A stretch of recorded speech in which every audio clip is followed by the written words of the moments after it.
औज़ुबिल्लाहि मिनश्शैतानिर्रजीम बिस्मिल्लाहिर्रहमानिर्रहीम। तमाम सुई सदर्न गैस कंपनी के एम्प्लॉयज जो हमें लाइव सुन और देख रहे हैं, सबकी खिदमत में दिल की गहराइयों से पीपल लेबर यूनियन की जानिब से अस्सलाम वालेकुम। दोस्तों, साथियों, जिम्मेदार होने के नाते मैं ये जरूरी समझता हूं कि जिस मेहनत से हम पिछले 1 माह से ये खोज लगा रहे थे कि 5 साल 6 साल का चार्टर यानी कि 3 चार्टर जो बड़े बुलंदोबांग दावों के साथ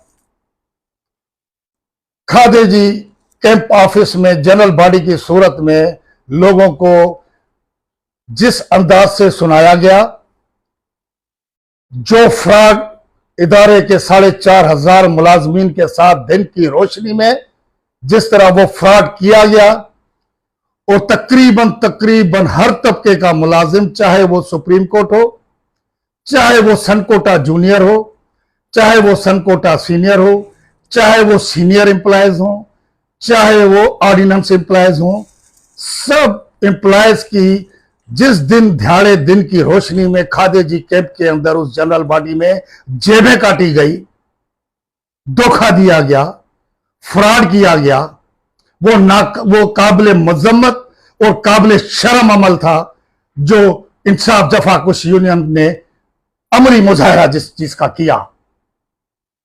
स्टेज पे खड़े होकर बंदरों की तरह कभी दाएं कभी बाएं झूलते रहे, लोगों से झूठ बोलते रहे और लोगों को ख्वाब और ऐसे ऐसे ख्वाब दिखाए जो दूर दूर तक उन ख्वाबों का कोई हकीकत से ताल्लुक नहीं है। हम पर बहतानबाजी करते रहे। पीपल लेबर यूनियन के भरपूर ताउन और साथ देने के बावजूद बहतानों करते रहे, तनकीद करते रहे, लेकिन अल्लाह ने हमें सब्र दिया। हमने उस वक्त कोई उनके खिलाफ ऐसी बात नहीं की जिसकी वजह से मजदूरों का ये टूटा फूटा चार्टर में भी कोई मुदाखलत होती। दोस्तों, आप तमाम लोगों को अच्छी तरह मालूम होगा कि जब हमने इन लोगों की डिमांड पर, इंसाफ जफाकश यूनियन की मिन्नतें तरलों पर हमने इनका साथ दिया, इनसे तावन किया, उस नतीजे के बाद मैनेजमेंट मजबूर हुई इनके साथ चार्टर ऑफ डिमांड बैठने पे, वरना तो ये पिछले 14 माह से चार्टर ऑफ डिमांड कर रहे थे। मैनेजमेंट ने इन्हें मुंह तक नहीं लगाया। लेकिन जब हमारी मुश्तरका काल के बाद पूरा सिंध बलोचिस्तान एक आवाज होकर कराची हेड ऑफिस के सामने धरने में पहुंचा, मैंने हॉस्पिटल से लोगों को अपील की, मैंने बिस्तर मर्द से लोगों को सिंसियरिटी के साथ अपील की कि भरपूर अंदाज से शरीक हो ताकि हम अपनी यकजहती का इजहार कर सकें।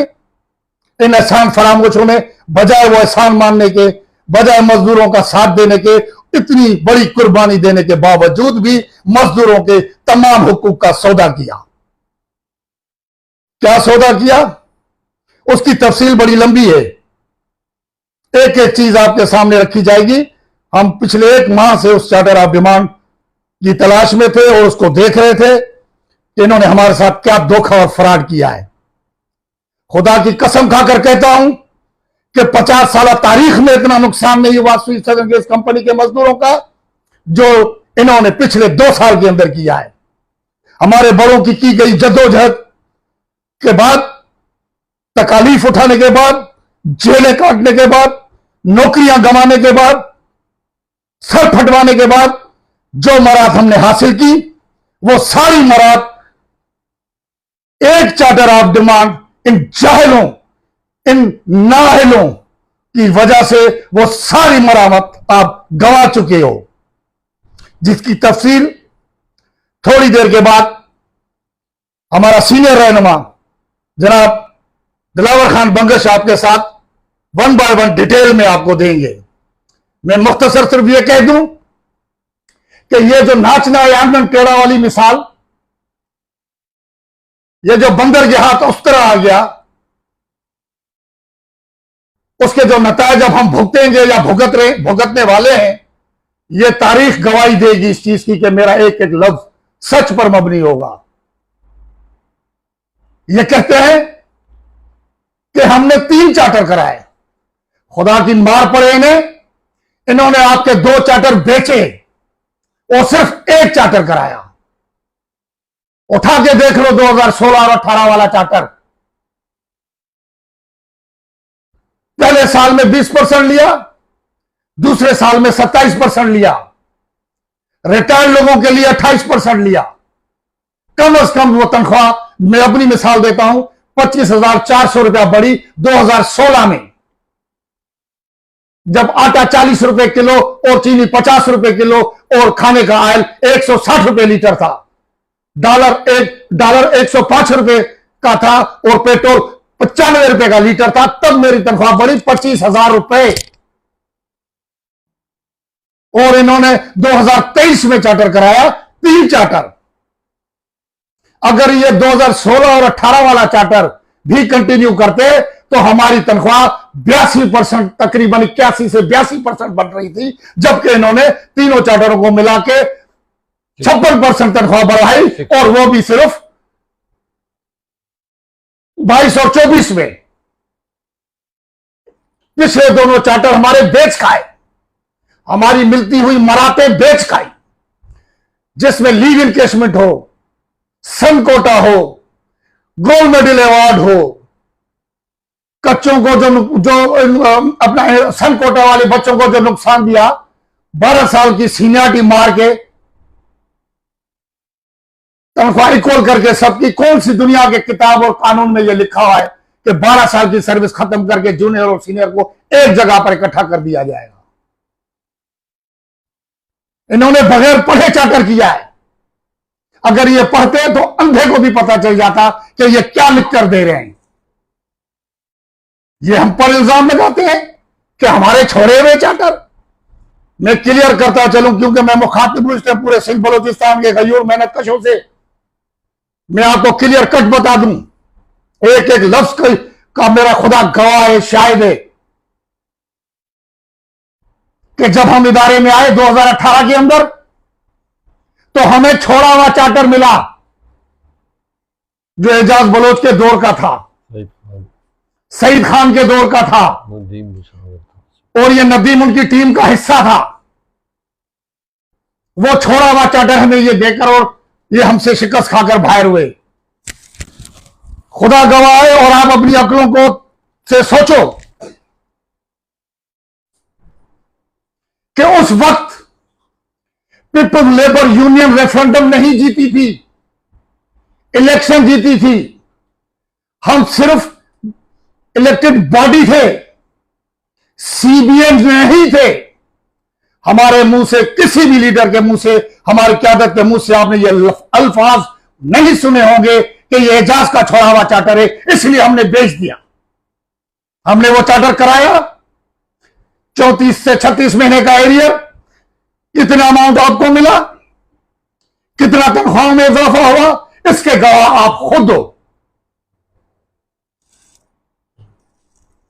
और वो को मेरा कारनामा नहीं था, न पीएलयू की क्यादत का कारनामा था।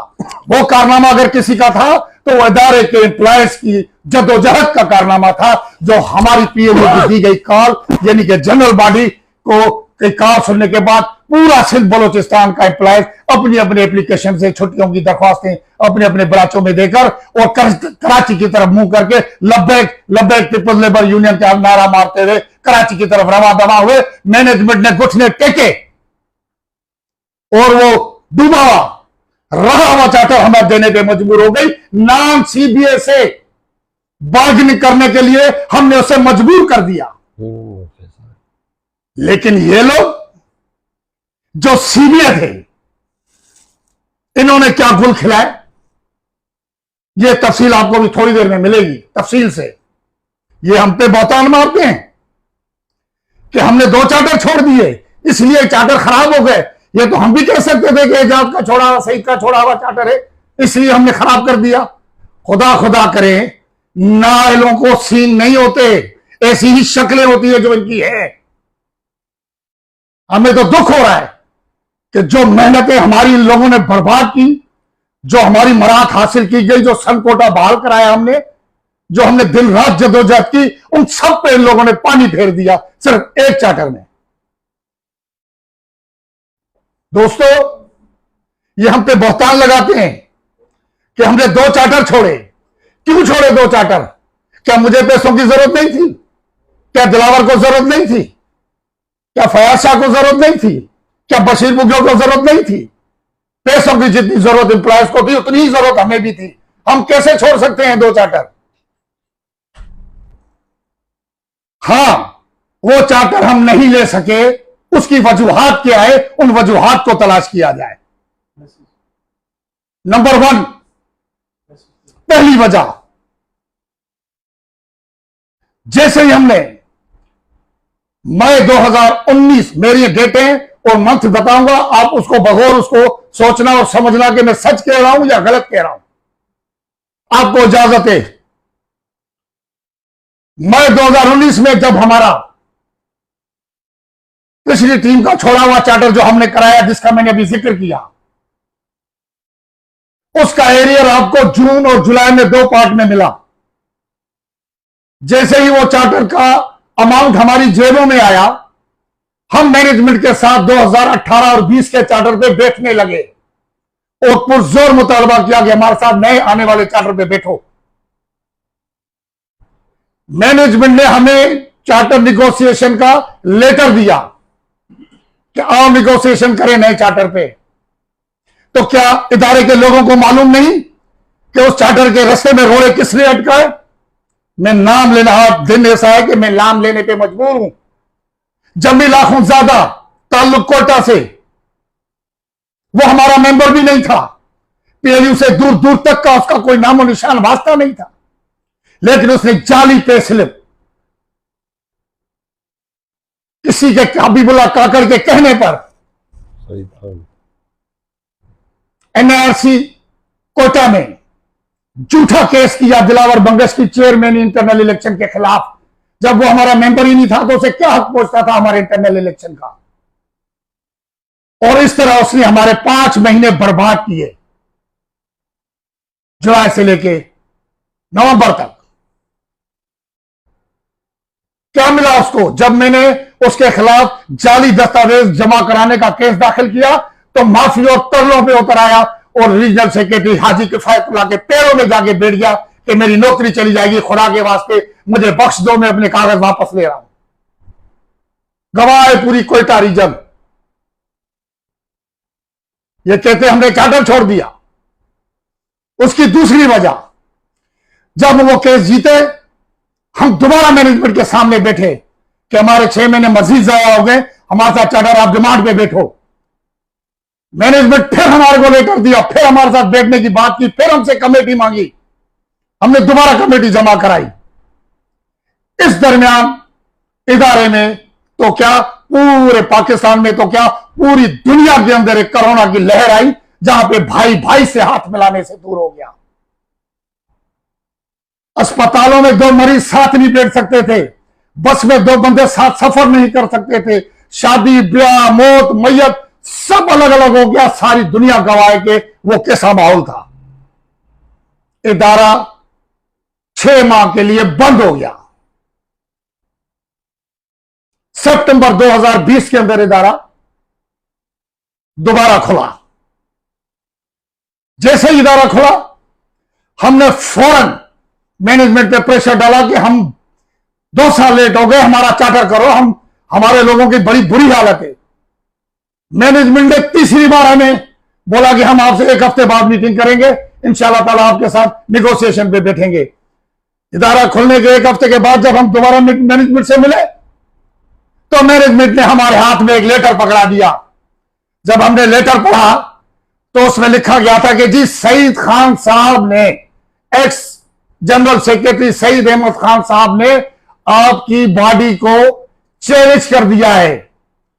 आप पहले एनआरसी इस्लामाबाद रिज्यू करें, इंटरनल इलेक्शन कराएं, अपनी नई बॉडी इलेक्ट करवाएं, उसके बाद हम आपसे चार्टर पे बैठेंगे। मैं पूछता हूं सईद खान साहब से, आज वो रिटायर हो गया है, ये गुनाह उसने क्यों किया? इतना पढ़ा लिखा बाशऊर आदमी होने के बावजूद यह गुनाह उसने क्यों किया? क्या उसे मालूम नहीं था? क्या उसे मालूम नहीं था कि पूरे मुल्क में कोरोना लगा हुआ है, बंदा बंदे के साथ बैठने के लिए तैयार नहीं है, 4 आदमी एक जगह पे इकट्ठे नहीं हो सकते, और मैं चलाऊं इलेक्शन कराने? क्या ऐसे माहौल में इलेक्शन होते हैं? जहां पे कोई मीटिंग नहीं हो सकती वहां पे इलेक्शन किस तरह होगा? लेकिन किसी ने नहीं पूछा उससे। हमारे 5 माह उसने भी जाया किए, 1.5 साल तो हमारा इसी तरह चला गया। फिर उसके बाद जब हमने चौथी बार कोशिश की मैनेजमेंट के साथ बैठने की और चार्टर ऑफ डिमांड में निगोशिएशन की, तो क्या जवाब मिला हमें? यही नदीम, यही उस टाइम वक्त अयाज भाई भी इनके साथ थे, ये नदीम, ये आदिल, ये सब मिलकर बोले थे हो पहले हम तो कच्चे वोट डालेंगे, पहले तो सीबीआई का फैसला होगा, उसके बाद चार्टर की बात होगी। हम मिन्नते करते रहे, हम होटलों पे मीटिंगें करते रहे, हम इनको हर चीज की ऑफर करते रहे कि मुश्तरका कमेटी बना लेते हैं, लोगों का चार्टर कराते हैं। इन्होंने हमारी एक नहीं सुनी, क्योंकि इनको मजदूरों का सौदा करना था, मजदूरों को बेचना था। इनके टारगेट्स कुछ और थे जो इनको पूरे करने थे।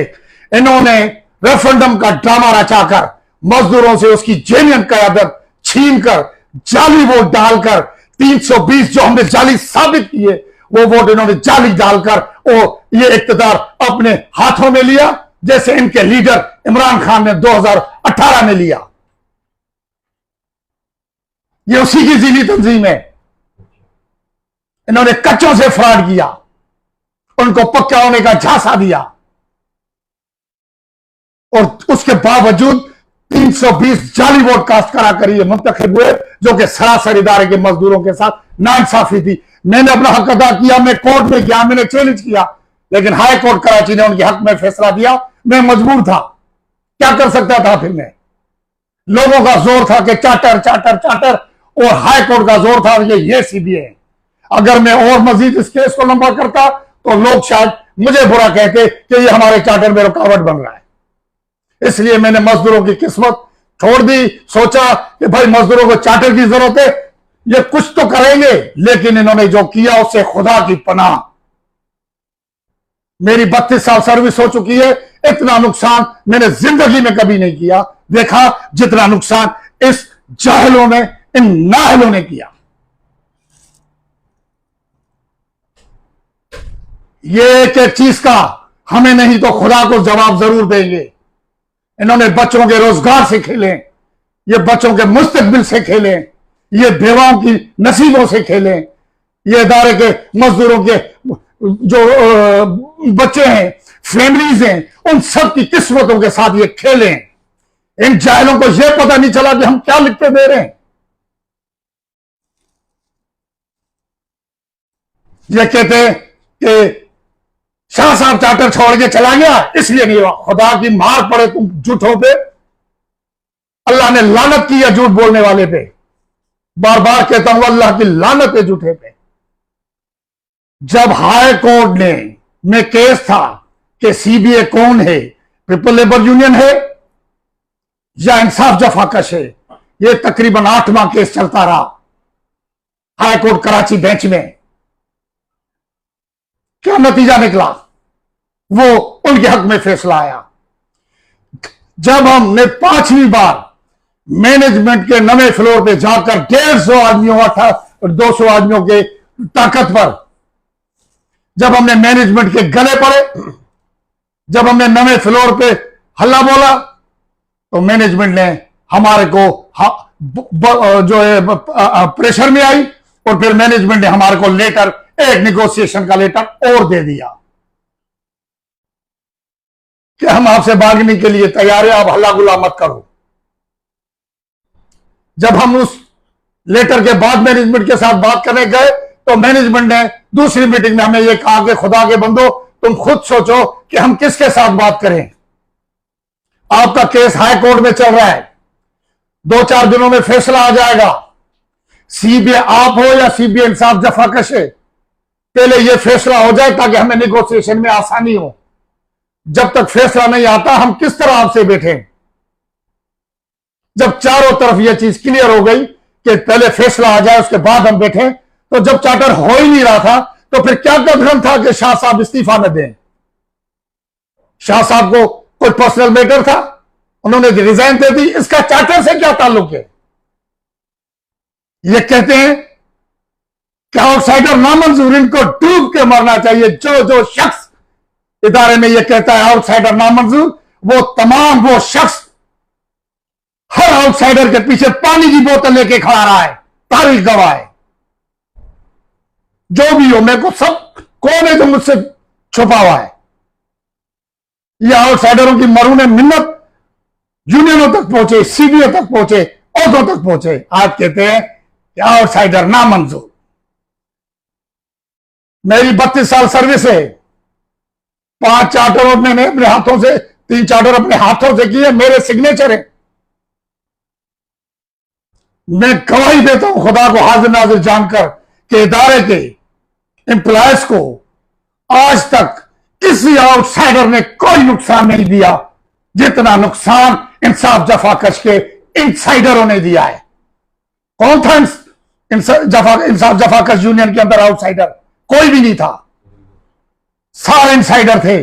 सब कुछ बेच के अपने घरों को रवाना हो गए। बोलते हैं कि जुबान बोलती आंखें शर्माती हैं। इनकी तो ना आंखें शर्माती है और जबान से झूठ के सिवा कुछ निकलता नहीं है। टोटल झूठ, टोटल फ्रॉड।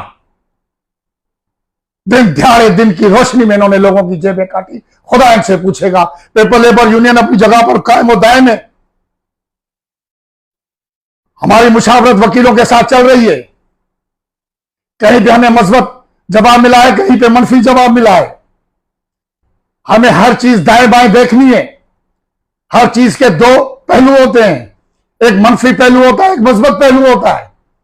हम दोनों चीजों का बगौर जायजा ले रहे हैं। जो हमें बेहतर लगा, जिस चीज की हमारी अक्लों ने इजाजत दी, इंशाअल्लाह ताला मजदूरों के बेहतरीन मफाद में पेपर लेबर यूनियन आइंदा वो कदम उठाएगी। चाहे वो चैलेंज करने का हो, जद्दोजहद का हो, या आने वाले दिनों में इन डाकुओं, चोरों, लुटेरों, फ्रॉडियों के साथ मुकाबले करने का हो। बहुत से लोग हम पर बहतानबाजियां करते रहे फेसबुक के अंदर बैठे बैठे चंदे के हवाले से। उस चीज का जवाब भी इसी तरह बहुत जल्द मैं आपको दूंगा, ताकि वो लोग भी तले से अपना काला मुंह करके इदारे में घूमे जो दूसरों पे बहतान लगाते रहे। बहुत बहुत शुक्रिया मेरे दोस्तों यारों। अल्लाह ताला आपको अपनी हिफ्ज़ अमान में रखे। मजीद काफी बात हुई जो मैं कर सकता था, मजीद तो वीडियो बड़ी लंबी हो जाएगी। मैं दावत दूंगा जनाब दिलावर खान बंगश साहब को कि उस चार्टर के हवाले से जो उनके साथ फ्रॉड हुआ है, धोखा हुआ है, उसके बारे में तफसीली रोशनी डालें, जहां तक मुमकिन हो सके आसान अल्फाज में लोगों को समझाएं। बहुत बहुत शुक्रिया मेरे दोस्तों। जी दिलावर भाई। बिस्मिल्लाहिर्रहमानिर्रहीम। तमाम दोस्तों को अस्सलाम वालेकुम। दोस्तों और साथियों, रिजवान मल्ला साहब ने बैकग्राउंड सूरत हाल का तफसील से बयान किया। कुछ चीज़ें मिस भी कर गए और कुछ चीज़ों को इन्होंने बड़ी वजाहत से आप लोगों के सामने रखी हैं। और हमारी एक पॉलिसी है कि बिला वजह की बातें करके लोगों को डिस्टर्ब न किया जाए। वो बात की जाए जिसका आपके पास सबूत हो और सबूत से बात करें।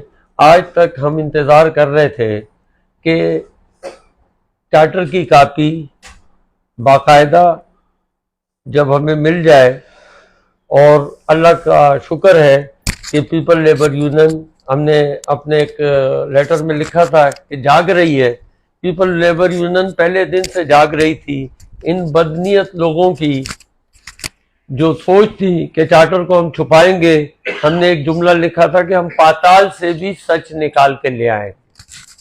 और आज अल्लाह का शुक्र है, हम अल्लाह का लाख लाख शुक्र अदा करते हैं कि अल्लाह ने हमारी उस जद्दोजहद को, हमारी सोच को, जो हम सच ढूंढने के चक्कर में लगे हुए थे, अल्लाह ने हमें कामयाबी दी।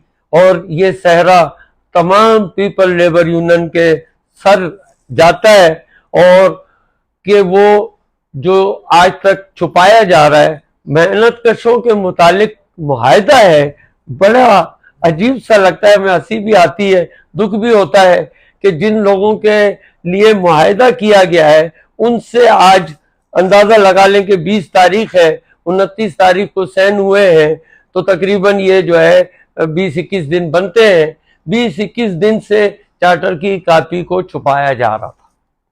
हमें कुछ दिन रोज पहले व्हाट्सएप पे कापी मौसूल हो गई थी और अब बाकायदा हमारे पास उसका प्रिंट आ गया है और वेरीफाइड कापी है। और वो मैं आपको लोगों को बड़ी ख्वाहिश है और इंतजार भी कर रहे थे, और ये कामयाबी अल्लाह ने हमारी कोशिशों को दी है।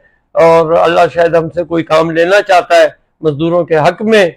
वो चार्टर जो है मैं आप लोगों के सामने दिखाऊं और इसकी तफसील में जाऊंगा इंशाअल्लाह। जल्द ये कापी चार्टर की आप लोगों के हाथों में होगी, फेसबुक पे, सोशल मीडिया पे PDF बना के, और इसके वो क्या कहते हैं उसको जो पेज वो करते हैं शकील, एक PDF होता है, वो दूसरा पेज जो होते हैं, वो भी हम इंशाल्लाह जल्दी पिक्चरें इसकी शाया करेंगे, आप तक पहुंच जाएंगी। और जो करीब तरीन दोस्त हैं उनको हम कापियां भी करा के देंगे। ये चार्टर की कापी है भाईजान, ये मैं जरा करीब कर लूं क्लोजअप से, आ रही है क्लियर असगर भाई? हाँ अच्छा, ये पहला पेज है, इसमें नीचे स्टैंपें लगी है जफाकश की, इसके ऊपर सुई सदरंगस की लगी हुई है, पहला पेज है। और ये बख्तियार साहब के साइन है और हमारे मोहतरम जनरल सेक्रेटरी साजिद जिलानी साहब के साइन है। और अब मैं मजीद आखिरी पेज पे चला जाता हूं। ये लास्ट पेज है, सेकंड लास्ट पेज है, जिसके ऊपर MD साहब के साइन है। सॉरी एक मिनट, ये सही नजर आ रहा है ना? ये MD साहब के साइन है, नीचे बराबर में नदीम साहब के साइन है, बराबर में अपने साजिद जिलानी साहब के जनरल सेक्रेटरी के साइन है, और ये बाकी तमाम ओहदेदारान के साइन है। ये कापी इंशाल्लाह जल्दी, आप परेशान नहीं हो, आप लोगों के हाथों में होगी। और ये आप खुद एक एक चीज पढ़िएगा, समझिएगा, हो सकता है कि हमें भी रहनुमाई मिले आपके इस चार्टर को पढ़ने के हवाले से। इस पे NIRC की मोहर भी लगी हुई है। ये वेरीफाइड कापी है NIRC की, हमने बड़ी जद्दोजहद से हासिल की। ऐसे ही हम हवा में तीर नहीं चलाना चाह रहे थे कि सबूत के साथ बात करें। अब मैं इसकी थोड़ा सा जो इसका पहले पेज नंबर 1 पढ़िएगा, जब आपके हाथ में आ जाए। मैंने हाईलाइट किया हुआ है, इसलिए वो वाली कापी और इस कापी में इसको हाईलाइट किया ताकि आप लोगों के सामने जो पॉइंट मैंने डिस्कस करने हैं ये मैंने हाईलाइट किए हुए। ये जो रिजवान साहब ने बयान दिया है, पेज नंबर इसका 1 है, इसको बगौर पढ़िएगा। और इसमें वो जो रिजवान साहब बयान कर रहे हैं उसकी तफसीलात जो है वो आपके सामने आएंगी। इसमें लिखा हुआ है कि the memorandum of settlement of the for the period of 2016-18 was conclude on 6 May 2019 the then CBA MS people labour union. ये पहला चार्टर जो पिछला था 2016-18 का, ये 6 मई को कंप्लीट हुआ, कंक्लूड हो गया, इस पे साइन हो गए। इसके बाद पीपल लेबर यूनियन ने आगे लिखा है, इसको आप भी पढ़िएगा जो मैं कह रहा हूं, पेज नंबर 1 के people labour union submitted it is charter of demand for the period 2018-20 vide letter number dated 13 June 2019। However the bilateral negotiation on the charter of demand, जैसे रिजवान साहब ने कहा कि हमने इनको लेटर दिया for the period 2018-20 could not to be held, किसी वजह से जो उसमें आगे वो जिक्र कर रहे हैं कि इसके ऊपर इनके इंटरनल इशू जो इन्होंने जिक्र किया कि सईद खान साहब ने इंटरनल चैलेंज कर दिया था, कोविड का मसला था, इसमें ये कोविड का पीरियड जिक्र किया इन्होंने, वो उसका जिक्र भी मतलब एक आसान अल्फाज में उन्होंने किया है कि इंटरनल इशू थे इनके और इनकी चेन एक्सपायर हो गई थी, जिसको जैसे इन्होंने बताया कि सईद खान साहब ने चैलेंज कर दिया था। तो office bearer of the CBA, expiry of the chain of office bearer of the CBA manual of the referendum for the determination इस दौरान रेफरेंडम की डेट आ गई, रेफरेंडम की डेट आ गई, उसका हवाला दिया गया है। तो ये जो हमारी खामोशी थी, आज हमें पता था कि ये चीज इसमें जिलानी साहब भी साइन कर रहे हैं, मैनेजमेंट भी कह रही है, उनके भी साइन है, ये ऑथेंटिक डॉक्यूमेंट्स है। मैं झूठ बोल सकता हूं, रिजवान झूठ बोल सकता है, मगर ये कॉपी जो है ये हमारे झूठ सच को साबित करेगी। ये आप खुद पढ़िएगा और इसको समझने की कोशिश करिएगा कि वो जो मसाइल थे, जो इश्यूज थे, जो रिजवान साहब ने तफसील से जिक्र किया कि डिटर्मिनेशन ऑफ द सीबीए के लिए establishment of we hold on 11 December 2020 को, however the final result of the referendum was not announced by NIRC in compliance of the order dated 11 December 2020 passed by the Honorable High Court Sindh in CP number date so and so। इसमें ये कह रहे हैं कि इस दौरान में referendum इदारे में उसकी तायुन के लिए अनाउंस हो गया 11 दिसंबर को। फिर कंपनी पेटिशनर थी, ये जो कहते हैं कि रेफरेंडम का रिजल्ट जो रोका गया है, इसमें पेटिशनर कंपनी थी, हम उसमें वगैरह वगैरह थे, अदर्स जो लिखा होता है उसमें हमने अपना पॉइंट ऑफ व्यू लिखा कि 320 वोट और वो प्रूफ भी दिए, मगर ये कि क्योंकि पेटिशनर कंपनी थी हमें उस अंदाज से कामयाबी नहीं हो सकी जिसका रिजवान जिक्र कर चुके हैं। अच्छा, अब आगे लिख रहे हैं, दूसरा पैरा है इसका, finally NIRC Islamabad vide CBA certificate dated number so and so dated 16 सितंबर 2021 declared by MS Insaf Jafakash union as a CBA in the SSGC, यानी सितंबर 2021 को डिक्लेयर कर दिया एनआईआरसी ने हाई कोर्ट के फैसले के बाद इंसाफ जफाकश यूनियन को सीबीए।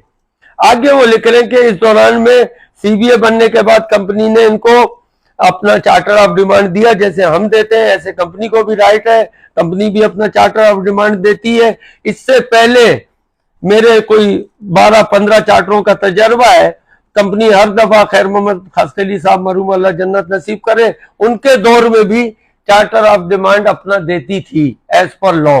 एजाज साहब के दौर में भी दिए होंगे। मैं वेलकम करता हूं, हमारे एजाज साहब किसी बहुत ज्यादा मसरूफियत है, इनके अजीज आए हुए जिन्ना हॉस्पिटल में दाखिल हैं और ये उनके साथ इंगेज थे, मगर हमने इनसे रिक्वेस्ट करी, उसके बाद दुआ गो भी है इनके अजीज का, अल्लाह ताला शिफाए कामला आजिला मुस्तमिरा नसीब फरमाए। एजाज साहब को मैं वेलकम करता हूँ, क्योंकि ये भी हिस्सा है पीपल लेबर यूनियन का, इख्तलाफात होते रहते हैं, मगर मकसद जब यकजहती का होता है और ये उसूल है कि मजदूर अपने हुकूक यकजहती और इत्तेहाद से हासिल कर सकता है। इंटरनल इशू होते हैं, मुकाबला हुआ है सियासी, उसमें कभी ये जीते कभी हम जीते, वो माइनर बातें, कोई इज्जत और उसकी झगड़ा नहीं था, ठीक है, एक उसूली कुछ चीजों पे इख्तलाफ होता है और वो रहा है। और अभी इंशाल्लाह हमारा आने वाले वक्त में हम समझते हैं कि हम जो भी सूरत हाल बनेगी मजदूरों के लिए एक ताकत हम फराम करेंगे, उसके लिए सर जोड़ के बैठेंगे और इंशाल्लाह आप लोगों को नजर आएगा कि आप लोगों के लिए बेहतर लीडरशिप हम सामने लेके आएंगे, जो आप लोगों की खिदमत के लिए ये जो हुकूक खो दिए गए हैं उसको हासिल करने की भरपूर कोशिश की जाए।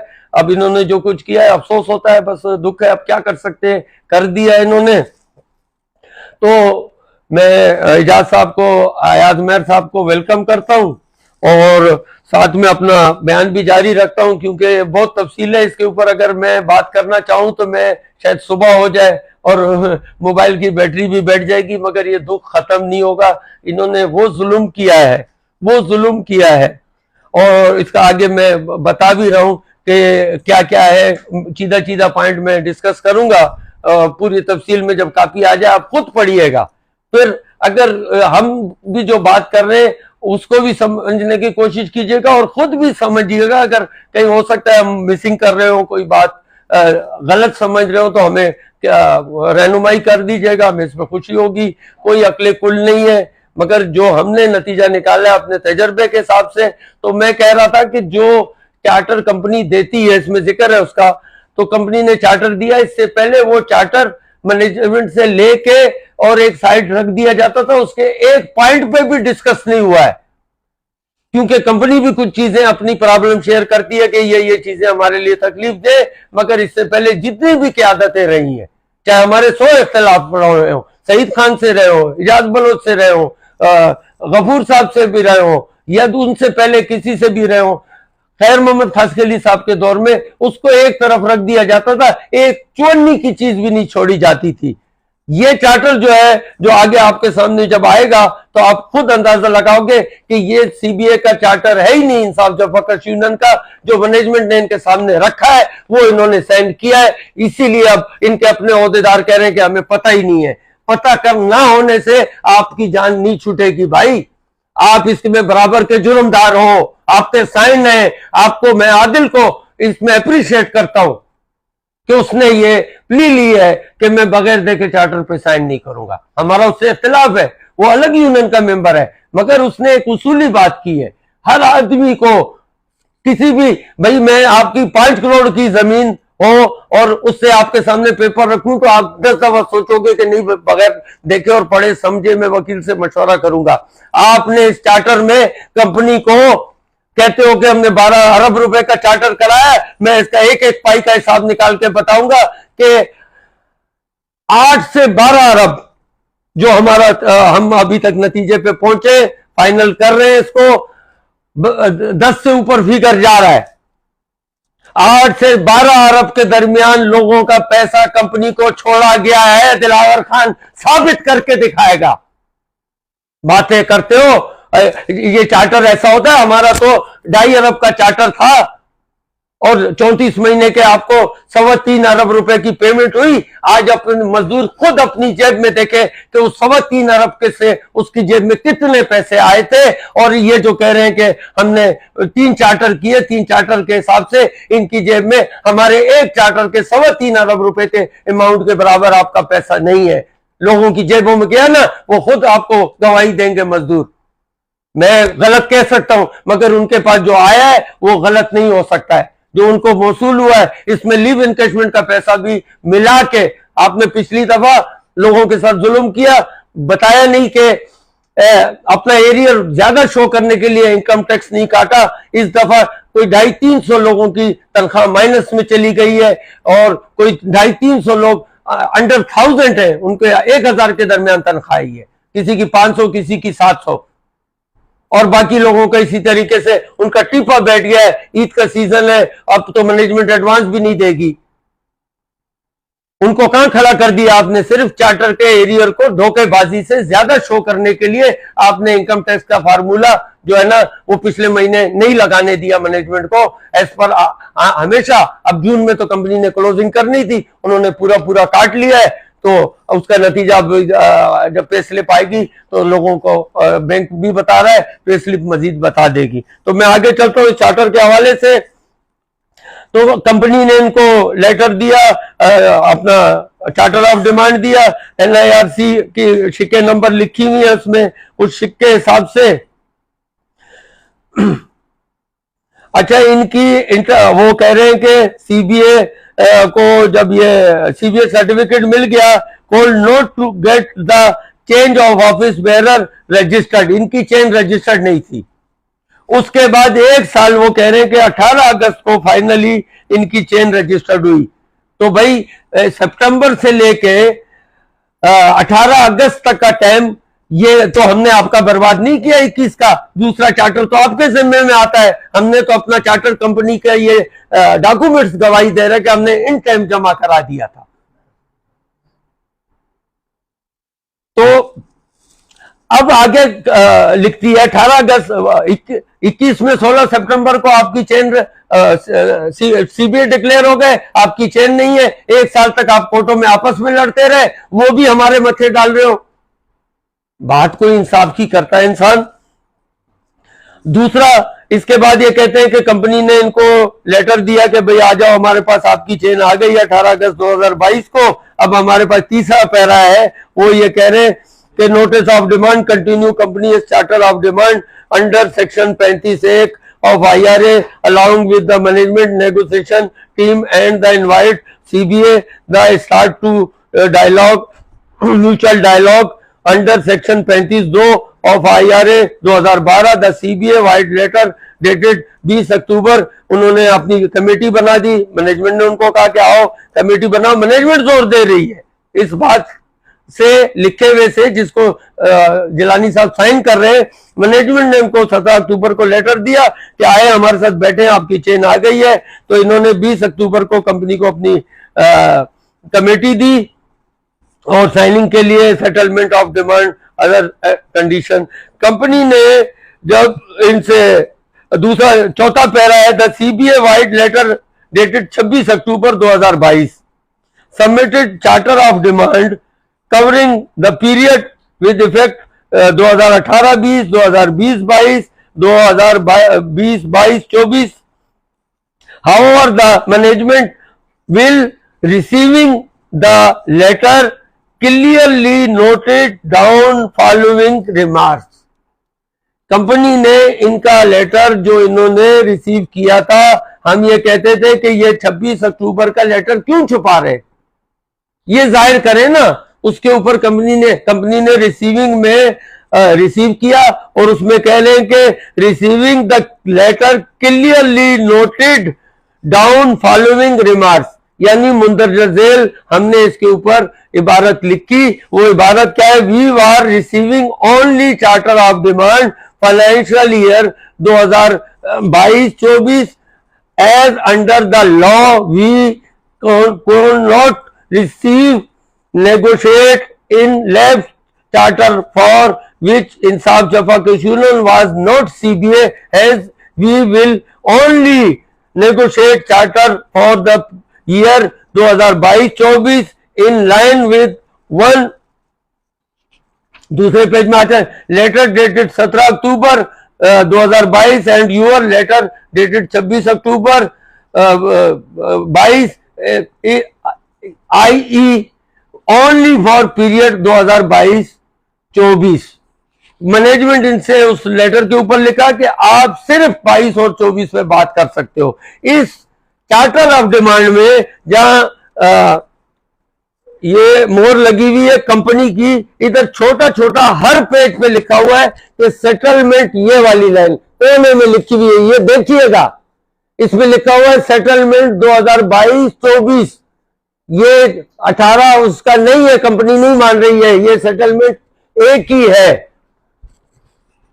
ये मैं नहीं कर रहा हूं, ये चार्टर की कॉपी कहेगी। ये पेपर देख के एक बात कीजिएगा, मैं सिर्फ निशानदेही कर रहा हूं। आजम शेख साहब आपको भी वेलकम करते हैं।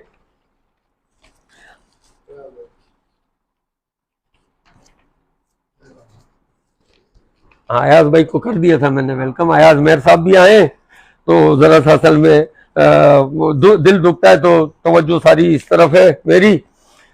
अच्छा, अब एक तरफ कंपनी कह रही है कि आप उन चार्टरों में उस पीरियड में CBA नहीं थे, इंसाफ जफा केशुनन, लिहाजा उस पर बात नहीं की जा सकती।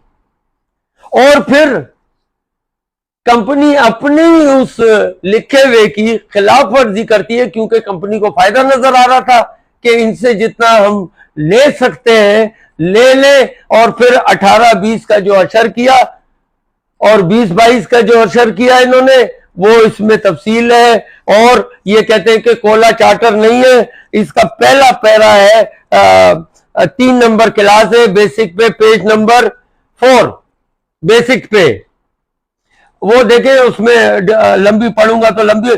Cost of living, cost of living का मतलब है महंगाई, कास्ट ऑफ COL। जब ये अलाउंस मिलता है तो ये कोला हो जाता है, नहीं तो कॉस्ट ऑफ लिविंग COL। जब ये अलाउंस की शक्ल में मिलता है तो कोला हो जाता है। इसमें ये लिखा हुआ है, नीचे साइन खुद भी कर रहे हैं, मान रहे हैं कि ये कॉस्ट ऑफ लिविंग है, जो 18 और उसका दिया गया है नाम, उसको नीचे दूसरा कर दिया है, स्पेशल अलाउंस कर दिया है।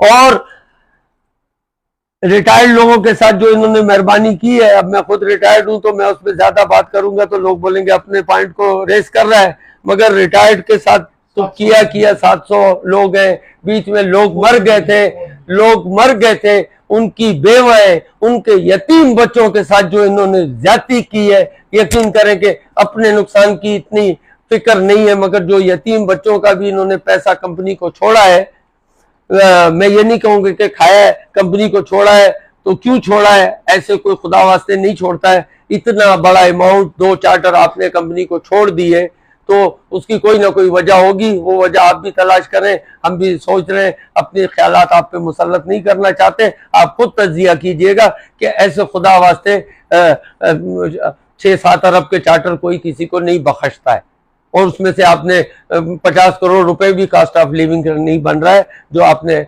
अलाउंस की शक्ल में लिया है।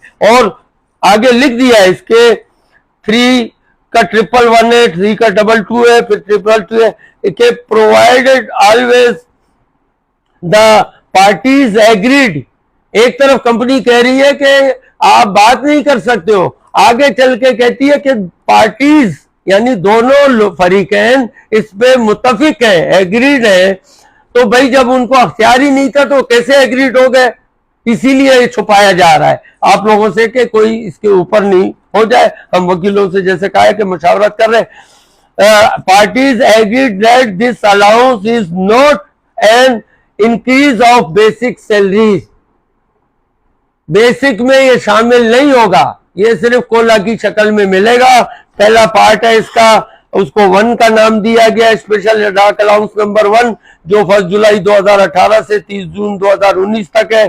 फिर पार्ट 2 है इसका 2019 जुलाई से 2020 तक, और फिर पार्ट दूसरा चार्टर है उसका पार्ट 3 है, स्पेशल डाक अलाउंस नंबर 3, वो 9% कर दिया है 7 के बजाय, और उसका पीरियड भी वही है 1 जुलाई 2020 से जून 21 तक। फिर चौथा पार्ट है इसका 1 जुलाई 2021 से 30 जून 2022 तक। अब ये मैं सीधा पॉइंट बता रहा हूं। अब आ जाते हैं सन कोटा के ऊपर। ये क्लास नंबर 5 है, पेज नंबर 7 है ना, हाँ 7 के नीचे छुपा हुआ है। तो इसमें जो है appointment of retired oblique disease worker children, अब ये आगे लिख रहे हैं in full and final settlement and the supersession of the all agreement oblique practice oblique system involve the company it is been agreed that, यानी इससे पहले जितने भी एग्रीमेंट थे, जितने भी प्रैक्टिसें थी, जितने भी सिस्टम थे, उसके ऊपर ये बालातर है, ये वाला एग्रीमेंट, वो सब उनको सुपरसीड करता है, वो खत्म समझे जाएंगे जो कंपनी में इससे पहले नाफिजुल अमल थे। अब उसके बाद क्या मुश्किलात आ रही हैं, ये आने वाले दिनों में आपके सामने भी आ जाएंगी। जब सन कोटा, मैंने किसी से कहा कि ये जो शराइत लिखी गई हैं इससे तो 100 बच्चे भी नहीं भर्ती हो पाएंगे, तो उन्होंने बड़े जोर से हंसे, वो जिम्मेदार रहे और उनका ताल्लुक रहा है इस सिस्टम से, मैं नाम लेना मुनासिब नहीं समझता, तो बहुत से कहकर लगा के हंसे और उन्होंने कहा कि आप दिलावर साहब आप बहुत ज्यादा बता रहे हो, 100 बच्चे, ये जो शराइत है इनके मुताबिक, अब मैं उसकी डिटेल में जा रहा हूं, ये लिख रहे कि क्लास नंबर 1 फंड सारे एग्रीमेंट खत्म हो गए। इससे पहले जो बेवा का एग्रीमेंट था, जो प्रैक्टिस थी, हमने एमओयू किया था, हम आज भी उस एमओयू पे इंडेक्सेशन क्राइटेरिया पे स्टैंड करते हैं कि अगर वो गलत था उसको हम कहते हैं कि वो हमारे जिम्मे है, उसके फवायद भी हम आपको बता सकते हैं, उसकी गलती हमारे साथ कोई आके बैठे, सिर्फ फेसबुक पे गलत कहने से कोई चीज गलत नहीं हो सकती। अब आ जाए, ये कह रहे class number 5(1) children of retired worker who had been retired from, सिर्फ रिटायर्ड की बात हो रही है, नॉट अ डिसीज वर्कर, सिर्फ रिटायर्ड वर्कर। चिल्ड्रन, दोबारा पढ़ लो, children of retired worker who had been retired from company as service with effect from 1 January 2015 to 31 December 2022 will be offered employment in company as regular staff cadre provide their no, अगला page आ गया, no son daughter is was in the employment of the company subject to meeting the requisite criteria of indexation for the skilled position। यानी कि इस 2015 से 2022 की दिसंबर तक जो लोग रिटायर्ड हुए हैं, सिर्फ रिटायर्ड लोग हैं, उन लोगों को कंपनी ऑफर करेगी जो उनके मतलूबा मेयार पे, चाहे उसकी बेटी हो, अगर उसकी सन नहीं है तो बेटी है, जो हमने अपने उसमें कराया था एमओयू में कि भाई अगर बेटा नहीं है तो बेटी, ये सन कोटा कहा जाता है, ये है चिल्ड्रन कोटा। असल में लिखत में चिल्ड्रन कोटा है, मगर आम फेम में एक नाम चल गया सन कोटा। सन कोटा तो अम्मू का कहता था सन कोटा है, डॉटर कोटा तो नहीं है। ये है असल में, इसकी जितने भी चार्टर उठा के देखेंगे 2010 से लेके लास्ट चार्टर तक हमारे इसमें लिखा हुआ है चिल्ड्रन कोटा। तो अब इन्होंने वो जो शराइत हैं उसको लगा दी है रिटायर्ड वर्कर के लिए, जो उस मतलूबा मेयार पे उतरेंगे, अगर उसका बेटी है बेटा, स्किल पोजीशन के लिए। अब 5 का 2 लिख रहे हैं, in order to fill the vacant technical oblique skilled position such, अभी मैं इधर तक रहता हूं, in order to fill the vacant technical skilled, यानी कंपनी वो खाली असामियां पुर करेगी जो खाली होंगी, vacant, fill the vacant position.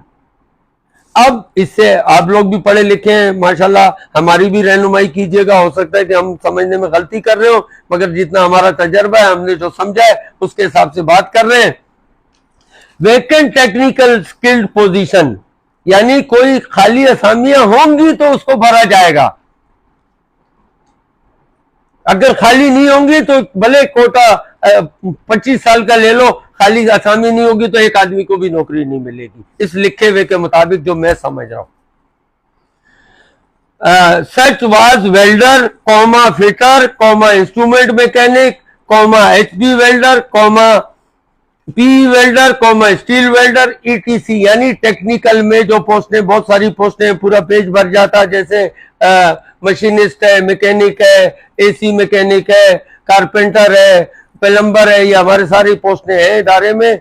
और क्रूजन वाले ए यूनिट में वो है टेक्निकल पोस्ट है, सीपी वाले जो लोग हैं, तो वो टेक्निकल, सिर्फ ओनली फॉर टेक्निकल वगैरह वगैरह उसके लिए लिख दिया गया है। Not a helper, not a clerical, जो लोग ग्रेजुएट हैं उनके लिए कोई नहीं है, उनके कोई चांस नहीं है, कोई भी नहीं भर्ती होगा, ये मैं दावे से भी कह रहा हूं, अमली तौर पे आपके सामने आ जाएगा result.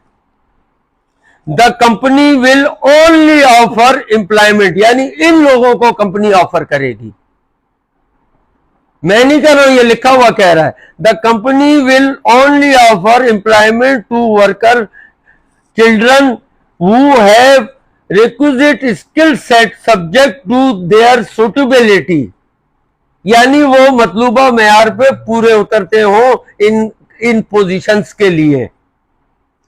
Passing the in house और external test to be conduct by the company, यानी अंदरूनी टेस्ट भी देगा वो और बैरूनी तौर पे कंपनी अरेंज करेगी, बाहर से लोगों को बुला के उनका टेस्ट लिया जाएगा। और वो meeting the required indexation criteria, यानी जो ये ऊपर लिखा हुआ क्राइटेरिया है इसके ऊपर जो पूरा उतरते हो वो इसमें मेयार पे उतरते हैं, तो उन लोगों को the above arrangement is subject to the company as operational and economic requirement, यानी कंपनी को अगर बहुत ज्यादा उसकी ऑपरेशनल सिस्टम के लिए एक बंदे की जरूरत होगी और इकोनॉमिक, सब समझते हैं माशी, कंपनी उसका बोझ उठाने की पोजीशन में होगी तो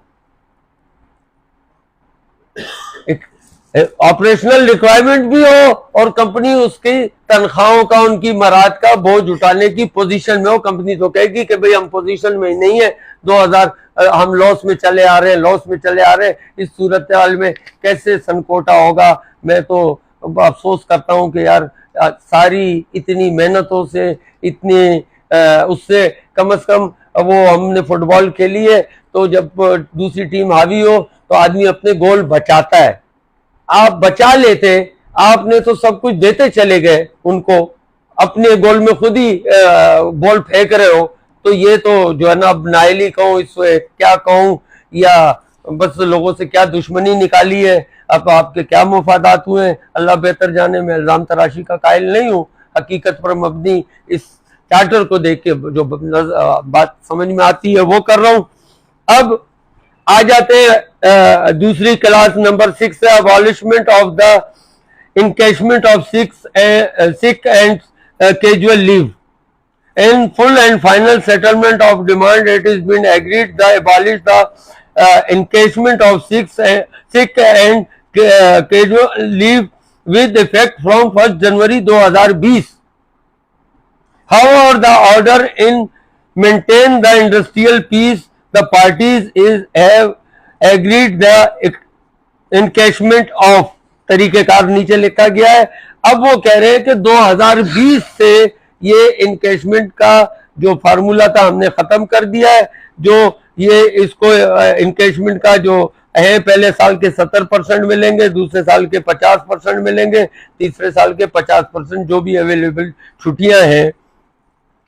अब आगे जाके कहते हैं कि इस क्लास 6(2) है, further abolishment of payment of sick leave, casual leave, it is been agreed to giving increase of Rs 1000 in the basic pay with effect for 1st July 2023 to regular worker who will be on the payroll of company on 1st July 2023.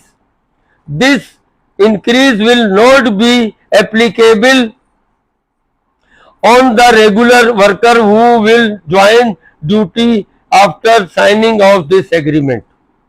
ठीक है, आपने छुट्टियों का system खत्म कर दिया 2020 में, और आप उसका मुआवजा जो 1000 बेसिक में ले रहे हो वो ले रहे हो जुलाई 2023 में। चलो कम लिया 1000 रुपए उसका मुआवजा नहीं है जो गुलाम मोहम्मद साहब फरमा रहे थे, बड़ी वकालत कर रहे थे इस चार्टर की। ये मैं चार्टर जब लोग पढ़ेंगे ना, मैं तो चलो मुखालिफ हूं, दूसरी यूनियन का हूं, वो आपसे सवाल करेंगे गुलाम मोहम्मद साहब कि जो आप वकालत कर रहे थे कि ये बनेंगे, 1000 रुपए हमने अलाउंस में लिए। चलो हमने जब तक ये चार्टर नहीं देखा था हम समझ रहे थे कि आपने अलाउंस में लिए होंगे, मगर चार्टर तो कहीं नहीं कह रहा कि आपने 1000 रुपए अलाउंस में लिए। चार्टर तो सिर्फ कह रहे कि 1000 लिए बेसिक में।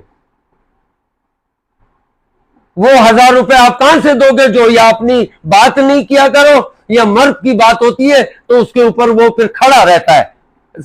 जाहिर करो, हमें बताओ, लोगों को बताओ कि मैंने 1000 रुपए जो कहे थे, जो आप अपने लोगों को सामने बिठा के कॉन्फ्रेंस हॉल में मैनेजमेंट के जाने के बाद उनसे तालियां बजवा रहे थे कि हमने 1000 अलाउंस में लिए और ये जो है ना वो बनेगा 3000 से 36000 का हिसाब भी लगा दिया।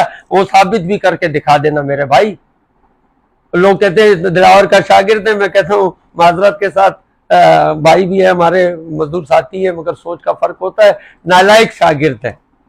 आज मैं इजहार कर रहा हूँ फेसबुक पे जनरली कि नालायक शागिर्द है। अगर तू मेरा शागिर्द वाकई जेन्युइन होता तो इतनी बड़ी गलतियां नहीं करता। तू इससे अपने आप को, मैंने तुझे कहा था इसी असगर के घर पे बैठ के इसी जगह पे, तो गुलाम मोहम्मद जो कुछ कर रहे हो हमारे साथ हमें पता है, 7% कर रहे हो, जो कुछ भी कर रहे हो, मगर बेवाओं और यतीमों का अगर आप छोड़ोगे तो उस पर कंप्रोमाइज नहीं होगा। आपने तो यतीम बच्चों का, मैं एक बात कहना भूल गया कि अल्लाह ना करे, हमारे लिए सब एहतराम है। और कल गुलाम मोहम्मद नदीम या कोई और सीबीए का मेंबर भी अगर फौत हो जाए तो उसका बेटा ये जो इन्होंने सनकोटे का एग्रीमेंट किया है वो नहीं आ सकता है, नहीं आ सकता है, नहीं आ सकता है इस एग्रीमेंट के तहत। और लोगों को तो छोड़ दो, आपने तो अपने लिए भी नहीं सोचा यार। पता नहीं क्या ले लिया है आपने, क्या हासिल कर लिया है कि आपको अपने सनकोटे की जरूरत ही नहीं है। दूसरे लोगों को तो जरूरत होगी। यहाँ रोजगार के लिए लोग जो है ना पता नहीं कितनी जूते घिसते हैं। ये तो हमारी टीम को एजाज साहब बैठे हुए इख्तलाफात के बावजूद उस टाइम पे हमने एक एडवांटेज लिया। सनकोटे का बड़ा 2010 में हमारी टीम थी, रिजवान मल्ला साहब थे, अवान साहब थे। इख्तलाफात होते रहते हैं इशूज के ऊपर, मगर यकजहती से आज तक बरकरार था। उसका आपने सत्यानाश कर दिया, सत्यानाश कर दिया। दुख होता है गुलाम मोहम्मद, मुझे तुमसे बहुत दुख है। ये मेरे अल्फाज पे मैं माजरत भी चाहता हूँ अगर दिल आजारी हुई हो, मगर ये कि जो सच है, जो दिल में दिल और मुनाफिकत नहीं करता है, बात करता है। सामने भी बैठोगे तो मैंने सामने भी कहा था कि यार ये यतीमों के बच्चों पे हमारे साथ जो कर रहे हो चलो हम फेस कर लेंगे, मगर ये यतीम बेवाओं के बच्चों के ऊपर कंप्रोमाइज नहीं करना। आपने तो उनको भी नहीं बख्शा है यार। नदीम को तो चलो हम एक एडवांटेज दे देते हैं कि वो बिल्कुल ही अनाड़ी था। 10% एडवांटेज होता है, ये नहीं होता है कि 100%। अब नदीम 90% तो भाई फिर नदीम भी जिम्मेदार है। 10% में उसको ना समझी का या राय एजाज साहब की गाड़ी चलाता रहा है तो गाड़ी चलाने से ड्राइवर बन के किसी लीडर का कोई लीडर नहीं बन जाता है मेरे भाई।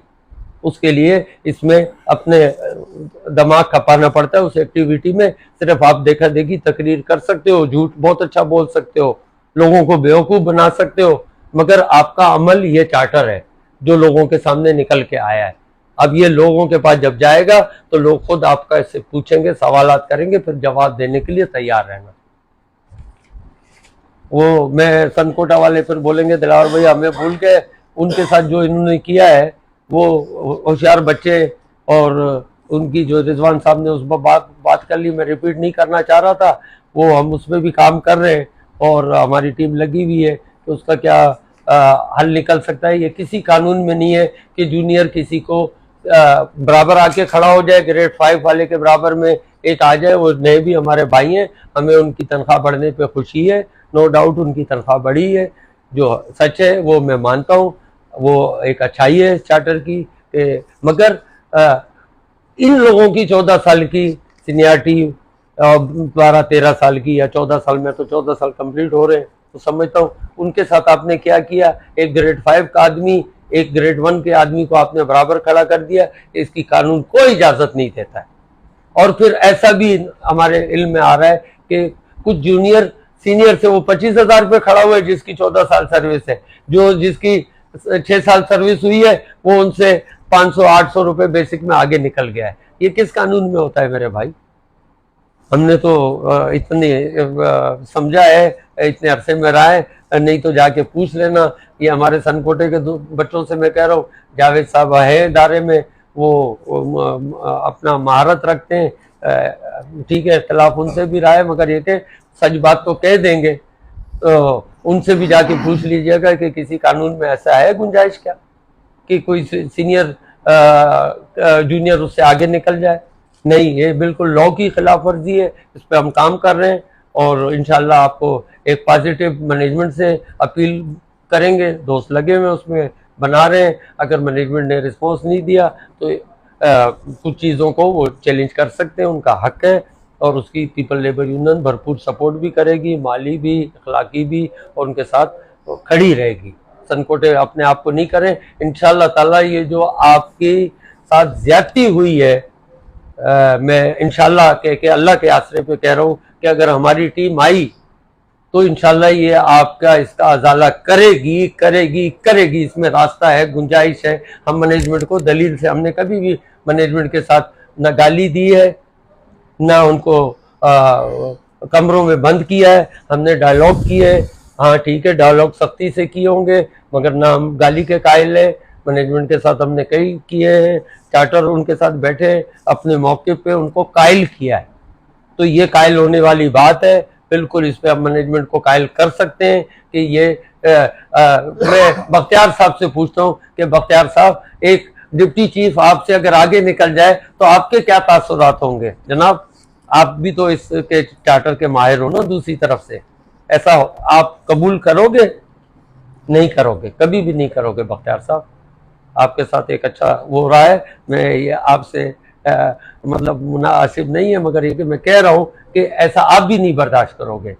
ठीक है, वो मजबूर है, दबाव में है, सनकोटे के बच्चे, मगर वो लावारिस नहीं है। इंशाल्लाह पीपल लेबर यूनियन ये सी इजाज बलोच, फैयाज शाह, रिजवान मुल्ला की क़यादत में इंशाल्लाह ताला ये हक आपसे लेके देगी, लेके देगी, लेके देगी इंशाल्लाह। तो ये इसको आप लोग पढ़ लीजिएगा, समझिएगा जो मैंने बात की है लिव इनकेशमेंट के हवाले से। लिव इनकेशमेंट में जब आप छोड़ रहे हो 2020 से और 1000 रुपए ले रहे हो 2023 से, और वो भी जो बीच में लोग नहीं होंगे पेरोल पे, वो उनका कुछ भी नहीं है, न लिव इनकेशमेंट मिलेगी उनको, न उसका मुआवजा मिलेगा, न 1000 रुपए मिलेंगे। अब आगे आ जाते हैं, मैं बहुत शॉर्ट लिस्ट कर दी और टाइम बहुत ले लिया है। मेरे ख्याल में मोबाइल की बैटरी भी फेस्टिवल एडवांस बढ़ा दिया गया है, और मेरे नायल और नालायक शागिर्द जो है ना, अब एक क्लास है 18-3, ठीक है, पैसे बढ़े नो डाउट, उसमें अमाउंट बढ़ाया गया है, उसमें कोई शक नहीं है, उसको हम गलत तो नहीं कह सकते, जो बढ़े बढ़े, मगर एक शिक नीचे इजाफी लिख दी है 18.3, 18वीं क्लास का तीसरा पॉइंट है, जिसमें लिखा है the festival advance will be given to the only those workers who have sufficient balance as ये क्या है collateral in their funds। हाँ, उनके अगर फंड्स में वो बैलेंस मौजूद होगा तो उनको ये फेस्टिवल एडवांस। अब ये जो नए सनकोटे का बच्चा है ना, जिसके फंड में हैं 12,000 रुपए, आपने उसका 25,000 करा दिया, तो मैनेजमेंट उसको 25,000 नहीं देगी। मेरे बच्चों, जिनका फंड कम है, सवाल करना ये आपका हक है, हमारा काम है आपको समझाना। आप अपने हक के लिए बात करोगे, समझोगे, और लकीर के फकीर नहीं बनो कि अच्छा कह दिया या मुखालिफ कह रहा है, दिलावर कह रहा है, मेरी बात नहीं मानो, मगर खुद इसको समझो। किसी पढ़े, अगर अनपढ़ बच्चे भी हमारे सिस्टम में अभी तक तो थे, आने वाले वक्त में उनका क्या हाल होगा, होंगे या नहीं होंगे, वो तो वक्त बताएगा। मगर फंड में पैसे नहीं होंगे, ये नई क्लास डाल दी गई है, तो उनको ये पूरा वो नहीं मिलेगा, उतना ही मिलेगा जितने फंड में पैसे। हाँ, जा रहा हूँ उस तरफ जा रहा हूँ, पहले चार्टर कंप्लीट कर दूं। Long service award in full and final settlement, class number 26 है। Long service award in full and final settlement and the supersession of the all agreement. सारे एग्रीमेंट खत्म हो गए जो गोल्ड लॉन्ग सर्विस अवार्ड के हवाले से थे, अब ये नया एग्रीमेंट कर दिया इन्होंने। इसमें लिख दिया है ऑल एलिजिबल, इसका 1 है, all eligible worker who are on the payroll of the company at the time of signing of this agreement। यानी जितने भी लोग हैं कंपनी में रिटायर्ड हो गए, फौत हो गए, वो पेरोल वाले साइन वाले दिन पेरोल पे नहीं है, तो उनके अवार्ड पर पानी फेर दिया गया है। बहुत से लोग, मेरे भी अपने 2 अवार्ड थे, मुझे कोई दुख नहीं है, ठीक है, नसीब में नहीं होंगे, हो सकता है हमने अपने काम काज में कोई कोताही की हो, अल्लाह ताला ने इसी दुनिया में हिसाब बराबर कर दिया। हमने हो सकता है ड्यूटी में कोई गफलत की हो, कहीं पूरा काम नहीं किया और जितना हमें मुआवजा मिलता रहा है, तो इंसान कमी पेशी हो जाती है। तो मैं तो इस पर साबिर हो गया हूँ, मगर बहुत सारे दोस्त हमारे फौत हो गए और अपने बच्चों को कह के गए होंगे, अपनी बीवी को कह के गए होंगे कि यार मैं बीमार हूँ, तबीयत सही नहीं है, जब भी अवार्ड मिलेगा तो बेटा मेरे 2 अवार्ड है, या बीवी को बोला होगा बेगम 2 अवार्ड है, तो फिर आपको याद रहे, ऐसे नहीं कि आप भूल जाओ, तो जाके ले लेना। आपने कंपनी को एक मेरे हिसाब से मेरे 2 अवार्ड थे, तो आजकल के हिसाब से अगर मैं हिसाब लगाऊं, पुराने हिसाब से भी लगाऊं, तो 50 करोड़ और 1 अरब के दरमियान सिर्फ रिटायरमेंट वालों के अवार्ड का पैसा छोड़ दिया आपने, बख्श दिया है। मैं नहीं बोलूँगा खा लिया है, मगर छोड़ा, क्यों छोड़ा, ये सवाल लोग आपसे करेंगे। रिटायर्ड लोग आपने समझा कि चलो कुछ मर गए, कुछ इसके जद्दोजहद में अगर जाएंगे तो वो भी मर खप जाएंगे। जब कंपनी ने इस सिलसिले में इतनी ज्यादती, पता नहीं या तो नदीम साहब या गुलाम मोहम्मद साहब या दयार शाह साहब, किसी रिटायर्ड लोगों ने आपके साथ कोई, मेरे ख्याल में कोई बहुत ज़्यादा बुरा काम किया है तो आपने वो बदला लिया है, तो वो बदला उसी से लिया जाता है जिसने किया होता है भाई। बाकी बेकसूर भी बहुत सारे थे इसमें, यतीम लोग थे। क्या दुश्मनी निकाली है आप लोगों ने यार रिटायर्ड लोगों से? कल आपने भी रिटायर्ड होना है। ऐसा नहीं होता है कि आपके वालिदैन बूढ़े हो जाएं या बुजुर्ग आपके हो जाएं तो धक्का दे दो।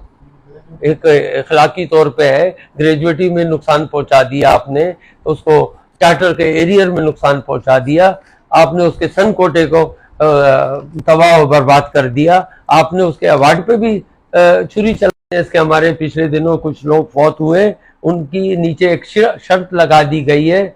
और ये सनकोटा को भी मैं कह रहा हूँ, जितने जूनियर एम्प्लॉई हैं, अभी आर्डिनेंस के लोगों के भी 15 साल नहीं पूरे हुए, उनको भी ये 2.5 लाख रुपए। उसमें गुलाम मोहम्मद साहब पढ़ो तो सही भाई, नीचे क्या लिखा हुआ है? आप उसके ऊपर के अच्छाइयां तो बता रहे हो, वो भी तो बताओ कि जब तक उसके 15 साल नहीं पूरे होंगे, against long service award approved that the have completed the at last 15 year of continuous service with the company। यानी 15 साल सर्विस का होना जरूरी है। अगर उसकी 15 साल सर्विस कंप्लीट नहीं है, अभी 3-4 केस आर्डिनेंस के आए हुए, उनको ये अवार्ड नहीं मिलेगा। उधर से भी गए, पेरोल पे नहीं थे तो जो पुराना 19 का अवार्ड था उससे भी गए, ये 2.5 लाख रुपए से भी उनको फारिग कर दिया क्योंकि उनके 15 साल नहीं हुए। सनकोटा के बच्चे को भी अभी 15 साल नहीं हुए। अल्लाह सबकी जिंदगी सलामत रखे, उनकी सर्विस अल्लाह करे, 15 के बजाय 40 साल पे जाके अपने 42 साल पे रिटायर हो, हमारी दुआ है। मगर ये जिंदगी है, इसमें लोग जाते भी हैं और दुनिया से भी चले जाते, तो जिंदगी और मौत एक साथ साथ है, मगर सबको देखना पड़ता है। ये बहुत टेक्निकली काम है, इसको तो हर एंगल से देखना जाता है, मगर आपने पता नहीं क्या देखा है, इसको आगे बढ़ते चले गए। ऑल टाइम फार्मूला भाईजान, सीधा पॉइंट में बता रहा हूँ, ऑल टाइम फार्मूला हमने 5% 35,000 की बेसिक तक हमने बिल्कुल सेव किया था, किसी को डिस्टर्ब नहीं किया था। हमने उनका वही 82 का फार्मूला रखा था, फिर 35 से 40 तक हमने रखा था 80%, और 40 से 45 तक हमने 75 किया था, 45 से उस तक 70 किया था, यानी 12% हमने छोड़ा था, दूसरों का 7% छोड़ा था, और 40, 35 और 40 का 2% छोड़ा था, और 50 से ऊपर हमने 65 किया था, 17% हमने लूज किया था। आपने सबको एक ही छुरी से, जूनियर सीनियर, इसके असरात ये पे स्लिप जो आएगी और टाइम रेट कम होने के बजाय, बढ़ने के बजाय कम हो जाएगा। 45% का रेट, क्योंकि ये पेरोल चल गया और टाइम भी नहीं आया, अगले महीने आएगा तो 45% सबका हाउस रेंट की कैलकुलेशन 45% के हिसाब से हुआ करेगी, चाहे जूनियर है सीनियर है। सीनियर के 20% कम हुए और बाकियों के 37% कम हुए।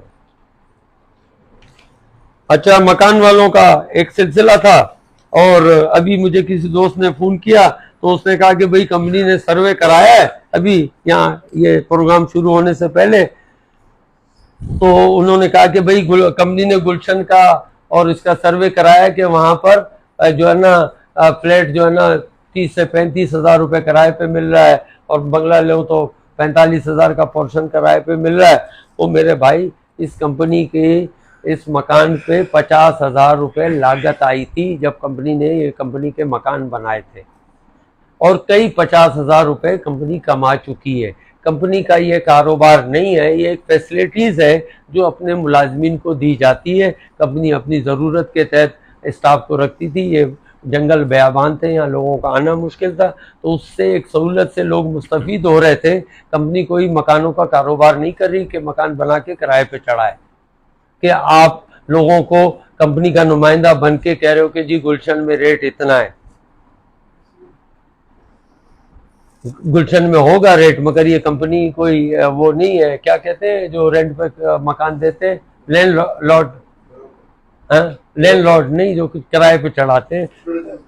नो स्टेट एजेंसी नहीं, जो मालिक मकान होता है किराए पे देता है, लैंडलॉर्ड कहलाता है मेरे भाई। आप लोग भी थोड़ा दुरुस्त हो जाओ, इतना में भी उनका किराया आपने बढ़ा दिया, ठीक है, नो डाउट, चलो बढ़ा दिया, ज्यादा बढ़ गया। 1000 रुपए का आपने कहा था, अभी तक लोगों से छुपा रहे हो। 1000 रुपए का आपने कहा, 1000 रुपए बढ़ेंगे, एक में 1800 बढ़ा दिया और एक में 2500 रुपए बढ़ा दिया, ठीक है, कबूल कर रहे हो, नहीं कर रहे हो, मगर चार्टर कबूल करवा देगा आपसे।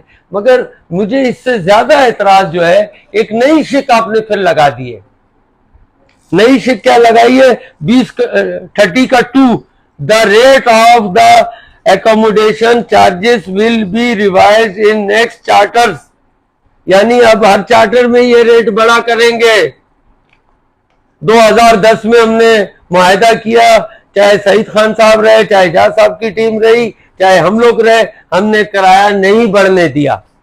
एक टाइम हमने पिछले चार्टर में कहा था कि ठीक है भाई, हम मुनासिब 600 रुपए और 800 रुपए दोनों कैटेगरी में बढ़ा देते हैं, मगर उस पर अमुका राजी नहीं था। तो हमने कहा नहीं है भाई, हम तो जितना दे सकते हैं, गुंजाइश कर सकते हैं, तो आपसे कर रहे हैं। आपने उससे तिगना चौगना बढ़ा दिया और फिर आगे पाबंद कर दिया हर आने वाली यूनियन को कि वो हर चार्टर में ये रेट बढ़ाएंगे। ये कंपनी के नुमाइंदे हो या आप मजदूरों के नुमाइंदे हो? अफसोस होता है यार। मैंने कहा कि बहुत सारी चीजें मैं इस पे डिस्कस कर सकता हूं, मगर ये चीदा पॉइंट हमने रेस किए। अब इस चार्टर के हवाले से एक और थोड़ी सी बात हम कर रहे हैं। पिछले दिनों हमारी मजलिस आमला हुई थी, उस मजलिस आमला में हमने एक एजेंडे में ये चीज रखी थी, तो कि हम इसको जो है चार्टर को वकीलों से मशावरत करेंगे, उसके बाद देखेंगे कि इसमें ऐसा नहीं, क्योंकि रिजवान साहब ने जैसा कहा कि हर उसके नेगेटिव और पॉजिटिव असरात होते हैं, मनफी और मस्बत पहलू होते हैं। तो इसके ऐसे नहीं कि हम लेने के लिए जाएं तो ये हमें खतरात हैं। कुछ दोस्त हमारे चले गए, हमारी मजलिस आमला ने अक्सरियती तौर पे मजलिस आमला ने कुछ दोस्त, में नाम लेने में कोई वो नहीं समझता, तारिक फारूकी साहब और उनके साथ कुछ और दोस्त पीपल लेबर यूनियन का नाम इस्तेमाल करते हुए, पीपल लेबर यूनियन की चेन एक्सपायर हो चुकी है और मैं भी कुछ नहीं हूँ। एक इखलाकी तौर पे हम बॉडी, पिछली साबिका बॉडी है, कानूनी हमारी कोई हैसियत नहीं है, ना तारिक फारूकी साहब की है, ना फयाज शाह साहब की है। उठ तो पासे थी उमर, तो किसी की भी कोई हैसियत नहीं है। उन्होंने पीएलयू के सदर की हैसियत से ये वहाँ पे एनआईआरसी में पिटीशन दाखिल की है। तो हमने कहा हम तो मजलिस आमला में बैठे थे, एक तो आप सदर नहीं है, सब माँ सिवाय कस्टोडियन के, जैसे कौमी असेंबली का स्पीकर बरकरार रहता है, कस्टोडियन जो भी हो इत्तेफाक से वो जनरल सेक्रेटरी है हमारे आइन के मुताबिक, और वो जनरल सेक्रेटरी रिजवान मल्ला साहब हैं। तो रिजवान मल्ला साहब as a custodian people labour union को जब तक काम करते रहेंगे, जब तक नई बॉडी मुंतखब होके नहीं आ जाए। अगर दूसरी बॉडी आ जाती है तो इनका काम है कि ये उस बॉडी को तमाम रिकॉर्ड और ये हवाले करें, उसके बाद इनका काम भी खत्म हो जाएगा, नई बॉडी हलफ उठा लेगी, उसका जनरल सेक्रेटरी कस्टोडियन हो जाएगा।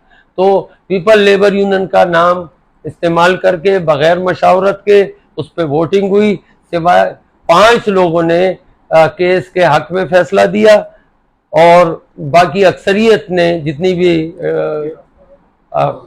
13-14 लोग जो थे वहां पे हाजिरी, कितने 14 लोग थे जो फोरम था, उसमें से 5 लोगों ने केस के हक में फैसला दिया और अक्सरियत ने उसको रद्द कर दिया कि भाई बगैर मशावरत के हम इस पर गहराई से देखेंगे कि हम कुछ हासिल होता है। कोई वकील हमें, अभी हम वकीलों से 2-3 से मशावरत हो गई है, फिर हायर क्वालिटी के जो अच्छे वकील है उनसे भी मशावरत करेंगे।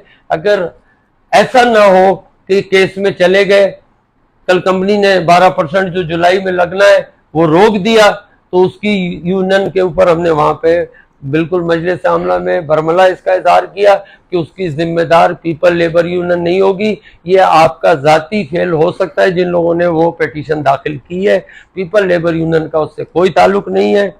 वो उनकी जाती हैसियत में किया है उन्होंने, और उस अक्सरियत ने भी उसको रद्द कर दिया। हालांकि होना ये चाहिए था कि पीपल लेबर यूनियन की मजलिस आमला के मशावरत के बाद जो भी राय निकलती उसके बाद केस करते, तो अगर केस पे राय निकलती तो फिर कर लेते, फिर नफे नुकसान में सारे ही जिम्मेदार होते। आपने अपने तौर पे किया है, बगैर मशावरत के किया है, और मजलिस आमला ने भी बाद में उसको रद्द कर दिया है। लिहाजा इसकी जिम्मेदारी किसी सूरत पीपल लेबर यूनियन नहीं ऑन करेगी। वही लोग जिम्मेदार होंगे जो उसकी पिटीशन में शामिल हैं, जिनके नाम है, वो जो भी है वो चीजें भी सामने वक्त के साथ साथ आ जाएंगी। ये सारा हाल था दोस्तों जो हमने इस चार्टर के हवाले से जरूरी समझते थे। अब मैं आपको बताऊं कि इसका हम PDF बनाने जा रहे हैं। आज तो बहुत देर हो गई है, कल हम खुद भी मैं बैठूंगा, इसका PDF बनाएंगे कंप्यूटर पे वो, और इसकी हम पिक्चर बनाएंगे ये सोशल मीडिया पे, और इसकी फोटो कापियाँ कराएंगे। जो दोस्त ले सकते हैं हमसे, मगर ताउन करें। पीपल लेबर यूनियन भी अभी नॉन CB है, बाहर बैठे हुए बहुत सारे। ये काफ़ी हमने कोई ऐसे अल्लाह वास्ते नहीं मिल जाती है मामला, आप समझते हैं, मैं उसमें डिटेल में नहीं जाना चाहता हूँ, मगर हमने हासिल की है। ठीक है, हमारी जिम्मेदारी थी लोगों तक। हाँ, काफ़ी अगर चाहिए हो तो भाई हम एक कापी देंगे, तो उसका बच्चा ला के हमें एक कापी के साथ 2 सेट आप गिफ्ट करोगे तो हमें बड़ी खुशी होगी। चलो, जो नहीं करेगा उसको साथ हम सख्ती भी नहीं करेंगे, मगर जिनके साथ हमारी उज्जत है उनको हम कापी देंगे, तो उनसे बोलेंगे 2 बच्चे इसके वापस हमें देना। तो ये कापी इंशाल्लाह जल्दी आपके हाथों में होगी। आप खुद इसका अपने तौर पे तज्जिया करें कि हमने झूठ बोला है या उन्होंने इतने अरसे से आपसे गलत बयानी करते आ रहे हैं। इसके छुपाने में ही मतलब एक दाल में कुछ काला था। इसके साथ हमने तनख्वाहों का चार्ट बना दिया है। जो इन्होंने चार्ट जारी किया था उसमें बहुत कसीर तादाद में गलतियां हैं, वो चार्ट भी हम सोशल मीडिया पे जारी कर रहे हैं। इंशाल्लाह जो हमारी टीम ने चार्ट बनाया, पीपल लेबर यूनियन की टीम ने चार्ट बनाया, मैंने उसको सुपरवाइज किया था। मेरे साथ भी जो टीम है एक्सपर्ट है, और इंशाल्लाह उसमें कोई गलती ना पहले मिल पाई थी पहले चार्टरों में, अभी भी आपको नहीं मिल पाएगी। हम जो बेसिक आपको बता रहे हैं वही होगी। इन्होंने जो लिखा है अपने चार्ट में वही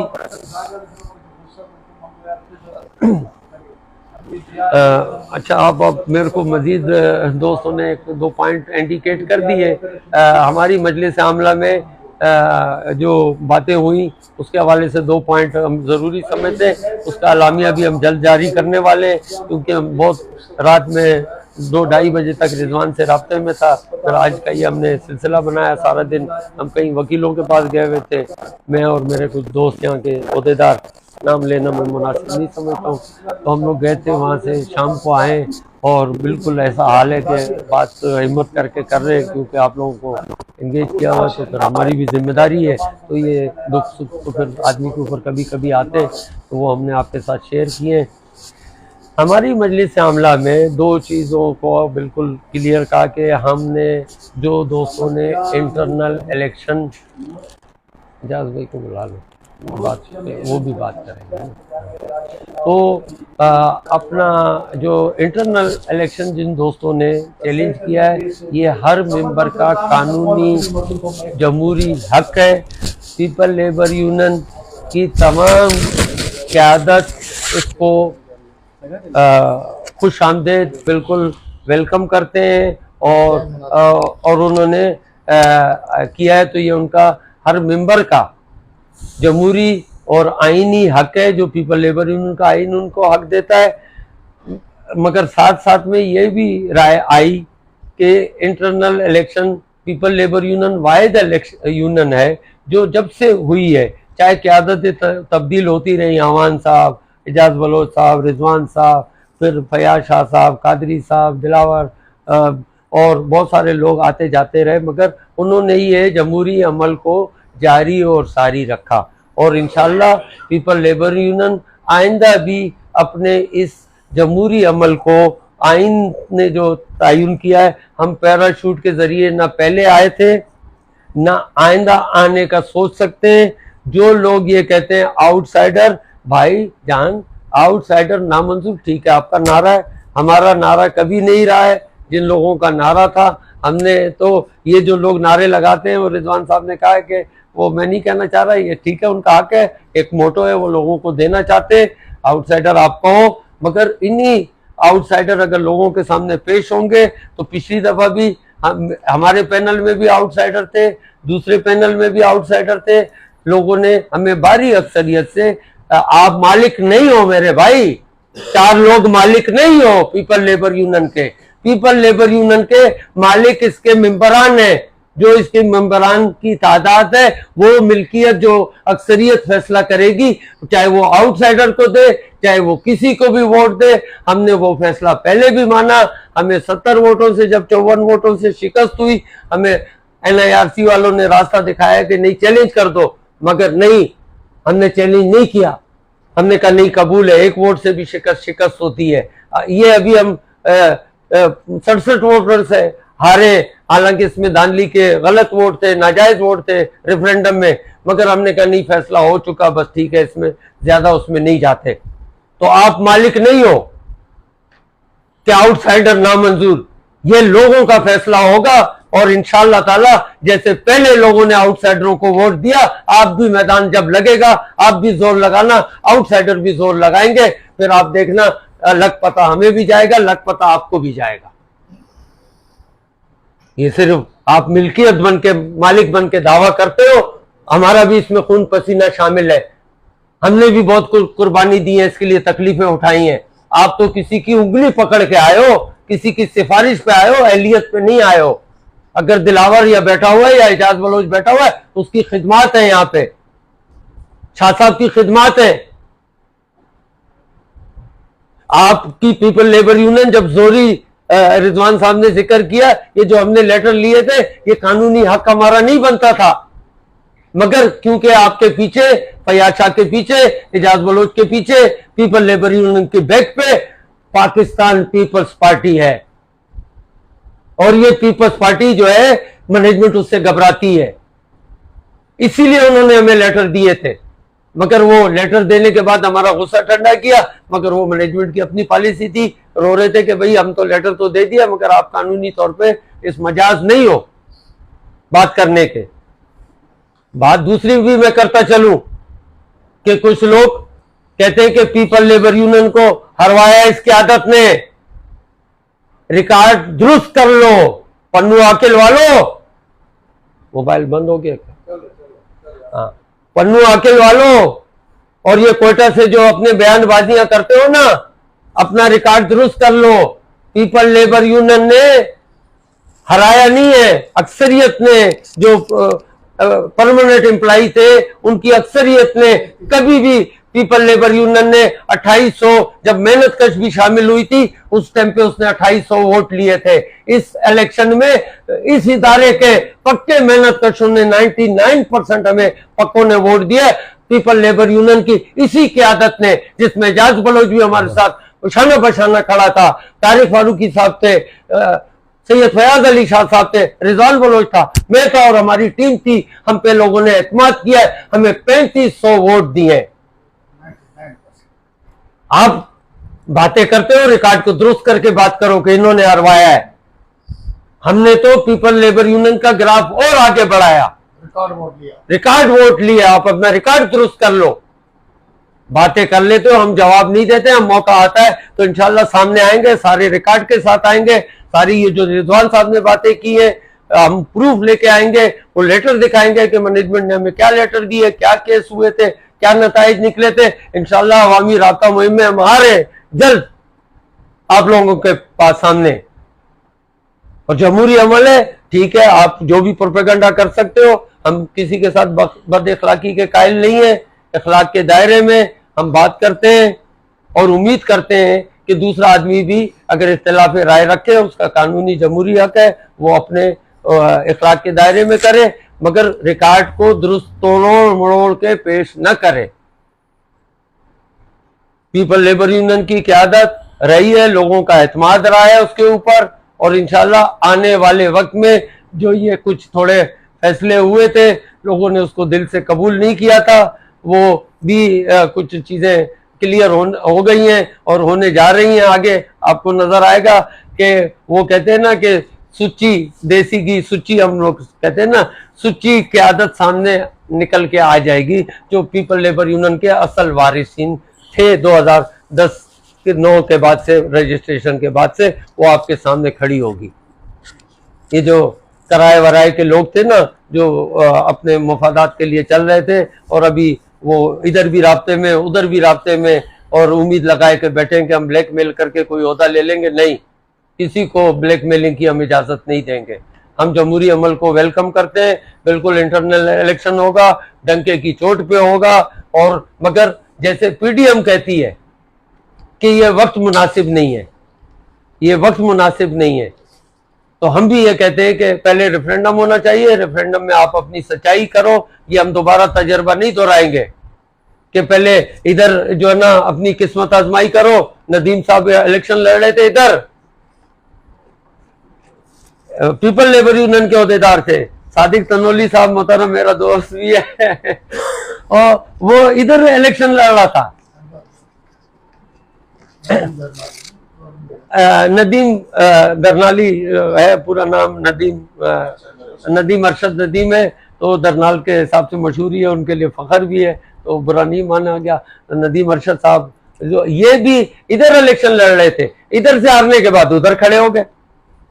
ये दोबारा हम तजर्बा नहीं दोहराने देंगे भाई। इधर पहले अपने आप को पीपल लेबर यूनियन से सच्चाई साबित करो, उसके बाद पैनल बनाओ, जिसका मर्जी है। हो सकता है मैं आज़ाद हूँ, मैं किसी का पाबंद नहीं हूँ, मेरा जिसके साथ दिल मानेगा मैं उसके साथ पैनल बनाऊंगा।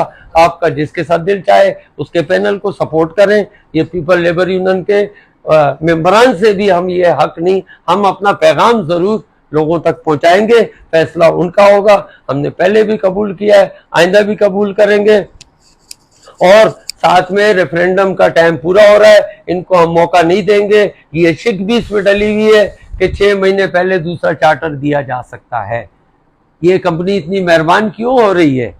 क्योंकि जो कुछ थोड़ा बचा कुचा है ना, एक वक्त में सब कुछ, वो कहते हैं कि आदमी पेट भर जाए कितना खाएगा, तो कंपनी का भी इस वक्त पेट भर गया है, तो अगले चार्टर के लिए वो तैयारी कर रहे हैं कि जो जो कुछ बचा है वो भी आपसे अगले चार्टर में 6 महीने इन्हीं के हाथों करवा दें। तो ये हमने बड़ा ताउन किया, पीपल इनके साथ छाना बछाना खड़ी रही। एजाज बलोच अंदर धरना हो रहा था, हम बाहर खड़े हुए थे इनके साथ, और टेलीफोनिक खिताब किया, होटलों पे हमारे पास आ रहे थे, मिन्नतें कर रहे थे, और तनकीद भी फिर जनरल बॉडी में हमारे ऊपर कर रहे हैं। आपके 9 फरवरी वाली जनरल बॉडी को कामयाबी पीपल लेबर यूनियन ने किया। नदीम साहब, आपकी जो हालत थी ना, हमारे आने के बाद लोगों ने हमें बताई कि आपका सांस उतरने लगा, आपका तो सांस ही रुका हुआ था। जब एजाज बलोच साहब, सैयद फयाज अली शाह साहब और हमारे रिजवान साहब नहीं आ सके थे, तो तब आपका थूक नीचे उतरा है। नहीं तो आपके जो है ना आगे पीछे से आवाजें निकल रही थी। हम बच्चे नहीं, हम चेहरे पढ़ते। ये किस तारीख को? तो आपकी जनरल बॉडी को कामयाबी पीपल लेबर यूनियन ने किया। रिजवान साहब बिस्तर मर्द से जो है ना लोगों को कह रहे हैं कि नहीं, मेरी बीमारी की परवाह नहीं करो, आप लोग जनरल बॉडी में जाओ। तो भाई हमने तो आपका, फिर ये रिजल्ट जब हम आपके साथ खड़े में, इख्तिलाफात के बावजूद आपने हमें हरा दिया, चलो हम ये भी मान लेते, हालांकि हराया नहीं, हरवाया गया है।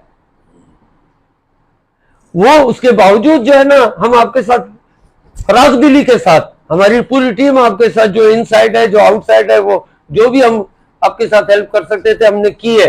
फिर ये रिजल्ट जो है ना, फिर क्यों मायूस कुन आया है? क्या फिर क्या वजह थी? ये वजह आपसे लोग पूछेंगे। रेफरेंडम हम चैलेंज करने जा रहे हैं। जैसे ही हमारा मजलिस आमला ने मुत्तफिका तौर पे ये राय दे दी है कि रेफरेंडम चैलेंज किया जाए, और इसके बाद एक इंडेक्सेशन क्राइटेरिया के हवाले से मैं बात करूं, कुछ लोग उसको फेसबुक पे चला रहे हैं, तो मैं उसमें ज्यादा एक सिर्फ पॉइंट करूंगा, उस इंडेक्सेशन क्राइटेरिया को पढ़े और एक लफ्ज के माने सिर्फ समझ लें कि अपॉइंटेड का मतलब क्या होता है। हमारे इंडेक्सेशन क्राइटेरिया में लिखा है अपॉइंटेड, यानी भर्ती हो चुका हो, ये लफ्ज उसके लिए इस्तेमाल किया जाता है। या भर्ती हो गया, जो हो गया उसके लिए अपॉइंटेड का लफ्ज इस्तेमाल होता है। हमारे उस हेल्पर था, क्लर्क था। हाँ बिल्कुल, हम कहते हैं हमने जीटीआई का प्रोसीजर रखा था, मगर हेल्पर को भर्ती करने के बाद वो जीटीआई में जाएगा। आप तो कह रहे हो भर्ती होने से पहले उसको ये शराइत पूरी करनी पड़ेगी। तो ये अपॉइंटेड का एक लफ्ज का मतलब समझ लेना, तो पूरा आपको हमारा इंडेक्सेशन क्राइटेरिया समझ में आ जाएगा। अपॉइंटमेंट, ऑफर अपॉइंटमेंट है आपके चार्टर में, हमारा है कि अपॉइंटेड यानी भर्ती हो चुकने के बाद। दोस्तों से राब्ते में आएंगे, कुछ ये टेक्निकल मसाइल में हम फंसे हुए हैं, इससे जैसे ही हम थोड़ा सा अभी इसको लाइन अप कर लें तो हम प्रोग्राम बना रहे हैं। रिजवान साहब को भी डॉक्टरों ने सख्ती से मना किया है कि धूप और उससे परहेज करें, बेचारा फिर भी अपनी तबीयत की खराबी के बावजूद हमारे शाना बशाना भाग दौड़ कर रहा है। अल्लाह हमारी दुआ है इनको सेहत दे और इनको जल्द सेहत याब करे, क्योंकि इनके हाथों के लिए और इनके ज़ख्मों के लिए धूप और ये गर्मी जो है इंतहाई ख़राबी की तरफ लेके जा सकती है। अल्लाह ताला रहम फरमाए।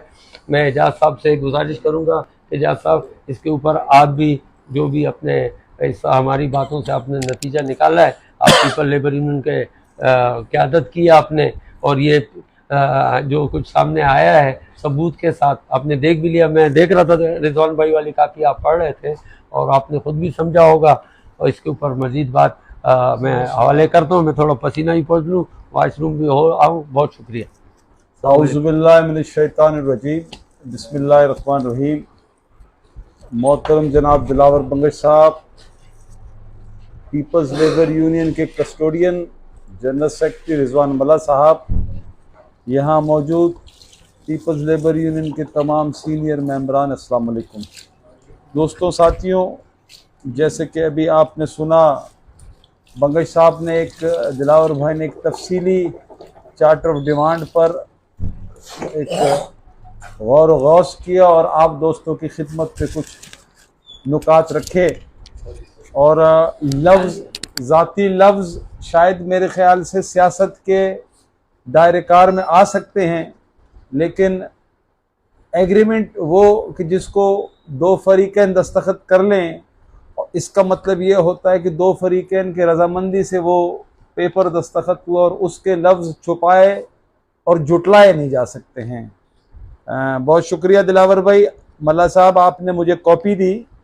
पहले हमने अपने ज़राए से लोगों की हालत से मालूमात हमें थोड़ी बहुत मिल चुकी थी, लेकिन जैसे अभी आप बयान फरमा रहे थे और उस आपके बयान की रोशनी में मुझे रिजवान साहब ने चार्टर की कॉपी दी और उसको थोड़ा थोड़ा मुशाहिदा करने से ये बात वाज़े हो चुकी है कि पीपल्स लेबर यूनियन ने जो चार्टर ऑफ डिमांड पहले रोज़ 2009 में जो लिया था, उस चार्टर ऑफ डिमांड को 10 के चार्टर ऑफ डिमांड को आज 2023 में जो दस्तखत हुए 29 तारीख को, बजाय कुछ लेने के वो उस चार्टर ऑफ डिमांड को वापस दफन करके समंदर के अंदर गर्क कर दिया गया है।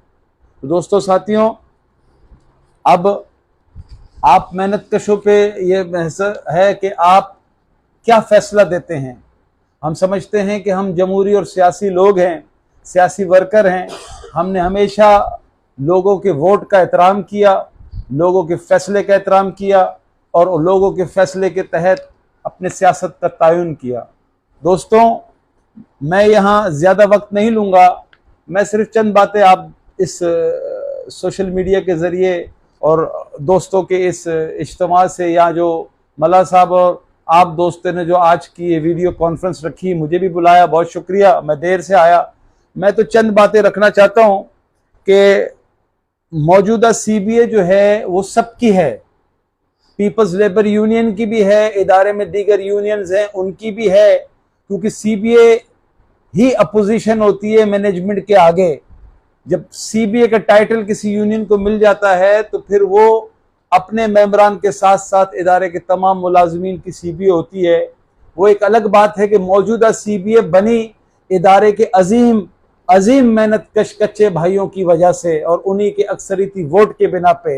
मैं ये सवाल रखना चाहता हूँ कि जिन अजीम मेहनत कशों ने, जिन अजीम मेहनत कश कच्चे दोस्तों ने, भाइयों ने जिनकी इस इदारे में सीनियर के साथ साथ जद्दोजहद शामिल है, उनको इस यूनियन बनाने के बाद, इस सीबीए को इलेक्शन वोट देने के बाद आज उनको क्या हासिल हुआ, वो जरूर अपने आप से या इनसे सवाल करने का हक रखते हैं, क्योंकि ये यूनियन उन्हीं के मरून मिन्नत है। सीबीए उन्हीं की वजह से वजूद में आई, उन्हीं के वोट के बिना पे ये सीबीए बनी। तो कच्चे दोस्तों के लिए क्या हासिल हुआ मुझे समझ में नहीं आता। मुझे तो लोग कच्चे दोस्त आज भी तकलीफ में नजर आते हैं कि वो फरमाते हैं कि कंपनी का ब्लू कार्ड या ये ऑरेंज या येलो कार्ड के बजाय हमें ठेकेदार का कार्ड दे दिया गया, ये हमें हासिल हुआ। तो नंबर 1। दूसरी बात कि वो सन कोटा, आज यहां बैठ के ये लोग बैठ के बातें करते हैं, वो सन कोटा जो 2008 और 9 में जब people's labour union first time आई, हम आए उस वक्त के वोटरों की वजह से। हम उस वक्त की वोटरों के बिना पे जब सीबीए बने तो हमने उस वक्त के वोटरों के लिए सन कोटा हासिल नहीं किया। हम 31 दिसंबर 97 और बल्कि उससे नीचे के बहुत सारे हमने केस मैनेजमेंट से लिए। उन लोगों के बच्चों को रोजगार पे लेके आए कि जो फौत हो चुके थे, जो इस इदारे से रिटायर हो चुके थे। हमने नीयत अच्छी बनाई, हमने और हमारी टीम ने वो हासिल करने में बहुत बड़ी कामयाबी हासिल की। क्या? रिटायर का कोटा, सीनियर का कोटा और फौज की कोटा हमने लिया। लेकिन आज जब मैं यहां पे उसको देखता हूं तो मेरे ख्याल से कोई, मुझे हो सकता है मेरी अंग्रेजी कमजोर हो, कोई मुझसे बेहतर अंग्रेजी पढ़ने वाला उस सन कोटे की क्लॉज को पढ़ ले, दूध का दूध पानी का पानी हो जाएगा कि सन कोटा आज कहां खड़ा है। यानी कि जैसे दोस्तों ने कहा कि इन खसूसियात रखने वालों को वो नौकरी मिलेगी और उस सूरत में मिलेगी कि जब मैनेजमेंट चाहेगी कि जरूरत है, इदारे में खपत है तो लेंगे, वरना नहीं। इसका मतलब यह हुआ मैनेजमेंट के मतलब का फ्रेम और मैनेजमेंट की मतलब की तस्वीर अगर दोनों बराबर हुई तो नौकरी पे है, वरना नौकरी नहीं है। इन्ना लिल्लाहि व इन्ना इलैहि राजिऊन। मैं इस पे ये पढ़ता हूं। दोस्तों साथियों, हमने एक जबरदस्त चीज ली अपनी टीम के बदौलत, अल्लाह की मदद से। फौजगी कोटा वो यहां जब पढ़ने में आ रहा है तो मेरे ख्याल से फौजगी कोटा तो तकरीबन खत्म हो चुका है। मैं उसके लिए भी यही कह सकता हूं कि इन्ना लिल्लाहि व इन्ना इलैहि राजिऊन। मैं मजीद तफसील इस पे दोस्त बयान कर चुके हैं, लेकिन मैं ये कहता हूं दोस्तों कि मौजूदा सीबीए और उसकी सारी टीम अगर कुछ ले नहीं पा सकती थी, हमारी सपोर्ट के बावजूद, मैनेजमेंट के हर दर्मी के बावजूद, हमने मजदूर मफाद में इनके हर धरने में भरपूर, इनसे ज्यादा इनका साथ दिया, क्योंकि सीबीए सबकी थी और मेहनत कशों के बेहतर मफाद में हमने हर धरने में, हर इनके एहतजाज में साथ दिया, शाना बशाना खड़े रहे। और हाँ, हमारा आइंदा भी यह था कि कमजोर पिच पे फैसला न करना, हमारी जरूरत जहां जहां होगी हम आपके साथ खड़े होंगे सीबीए के दोस्तों। लेकिन मुझे अफसोस के साथ ये कहना पड़ता है कि यहां तो इस चार्टर में रोने के सिवा मुझे तो कुछ नजर नहीं आ रहा कि जिसके लिए कोई बात कही जा सके। दोस्तों पहले तो हमने ये सुना 11 अरब रुपए का चार्टर, 11 अरब रुपए का चार्टर। यहां हमारे पीएलयू के वो दोस्त बैठे हैं जिनके साथ हमने आमने सामने इलेक्शन लड़ा, उन्होंने अपने चार्टर का बताया, लेकिन था पीएलयू का। मैं अपने चार्टर का बता रहा हूं, तब भी था पीएलयू का। मेरा तो आखिरी चार्टर 28% था और 11 अरब नहीं था मेरे भाई, 2 अरब 21 करोड़ रुपए था। तब भी आप दोस्त गवाह हो कि लाखों रुपए एरियर लोगों के जेब में थे। अगर उस 11 अरब रुपए का जब हमने सुना और अपना चार्टर और इन भाइयों का चार्टर देखा तो हमने तो कम से कम कैटेगरी वाइज ये समझा कि दिलावर भाई से निचले वाले कैटेगरी सीनियर के कम से कम 45 से 55 लाख रुपए एरियर होने चाहिए 11 अरब में, और ऑर्डिनेंस वालों के और सुप्रीम कोर्ट वालों के 45-40 होने चाहिए। हाल ही में सुप्रीम कोर्ट से बहाल होने वाले सबका ऑर्डिनेंस दोस्तों के 30-35 लाख होने चाहिए, सन कोटे के 20 से 25 लाख होने चाहिए। तब जाके हमें लग रहा था कि 11 अरब रुपए तो इस तरह बटेंगे। लेकिन मेरे भाई 3 चार्टर के 11 अरब रुपए की हालत यह हुई कि कोई किसी को 1.5 लाख रुपए, किसी को 4 लाख रुपए, किसी को 3 लाख रुपए। और इस महीने दोस्त इंतजार कर रहे थे कि शायद कुछ आ जाए, वो जनाब अली इनकम टैक्स के जेबों में। तो मेरे भाई, खोदा पहाड़ निकला चूहा। मैं समझता हूं कि मौजूदा जालिम और जाबिर मैनेजमेंट ने मेहनत कशों के हक हकूक के ऊपर जो डाका मारा है, सुई गैस की तारीख में ऐसी मिसाल नहीं मिलती कि जैसी मिसाल 9 मई को लाहौर और पंजाब में की गई थी, जिसकी मिसाल पाकिस्तान के तारीख में नहीं मिलती। तो सुई गैस की तारीख में ये 27 मई और 29 मई की मिसाल भी कभी नहीं मिलती कि मेहनत कशों के हक पर दुनिया का सबसे बड़ा डाका मारा गया। और ये डाका इतना बड़ा डाका कि शायद मेरे ख्याल से ये तारीख में ये दिन और इस डाके को मेहनत कश कभी नहीं भूल सकेंगे। तो दोस्तों, साथियों, हर अच्छे और बुरे का रिजल्ट होता है, इसी दुनिया में होता है, उस दुनिया में भी होगा। लेकिन आजकल क्विक सर्विस इस दुनिया में भी आता है। मैं समझता हूं कि जिन लोगों ने इस चार्टर के बिना पर अपनी बच्चियों की शादियों को रोक रखा था, जिन्होंने अपने बच्चों की शादियों को रोक रखा था, जिन्होंने अपने कर्जदारों से वादा किया हुआ था, जिन्होंने अपने राशन वालों से वादा किया हुआ था, जिनकी एक बड़ी फैमिली की और बच्चों की उम्मीदें थी कि चार्टर और चार्टर का बिलखुसूस एरियर आएगा तो कर्जदारों को जाएगा, बीसी वाले को जाएगा, बच्चों की शादियों में जाएगा या घर के रिपेयरिंग में होगा। मैं समझता हूं कि किसी को कत्ल कर देना बहुत आसान है, मगर किसी के अरमानों को कत्ल कर देना उससे बड़ा मुश्किल काम है।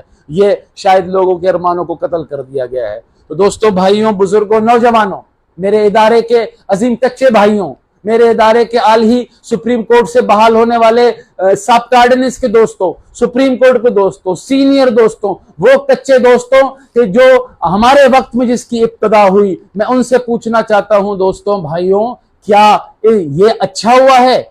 और अगर इस चीज को भी आप लोग समझते हो अच्छा हुआ है, तो फिर और मजीद बुरा होने से हमें कोई नहीं रोक सकेगा। तो दोस्तों, ये फैसला आप लोग करें।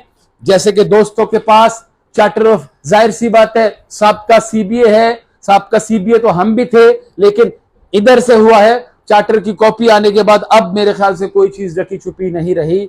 इस मौके पर जरूर मुझे नहीं पता कि वजूहात क्या थी, किन मसाइल के बिना पर यूनियन के चेयरमैन का दस्तखत मुझे यहां नजर नहीं आ रहा, लेकिन मैं ये समझता हूं कि अगर मजदूर बेहतरी में और इस जालिमाना जाबिर एक खुदकश किस्म के चार्टर ऑफ डिमांड पर दस्तखत उन्होंने मजदूर बेहतर मफाद में आदिल ने नहीं किया है, तो यकीनन तारीख में वो अमर होगा।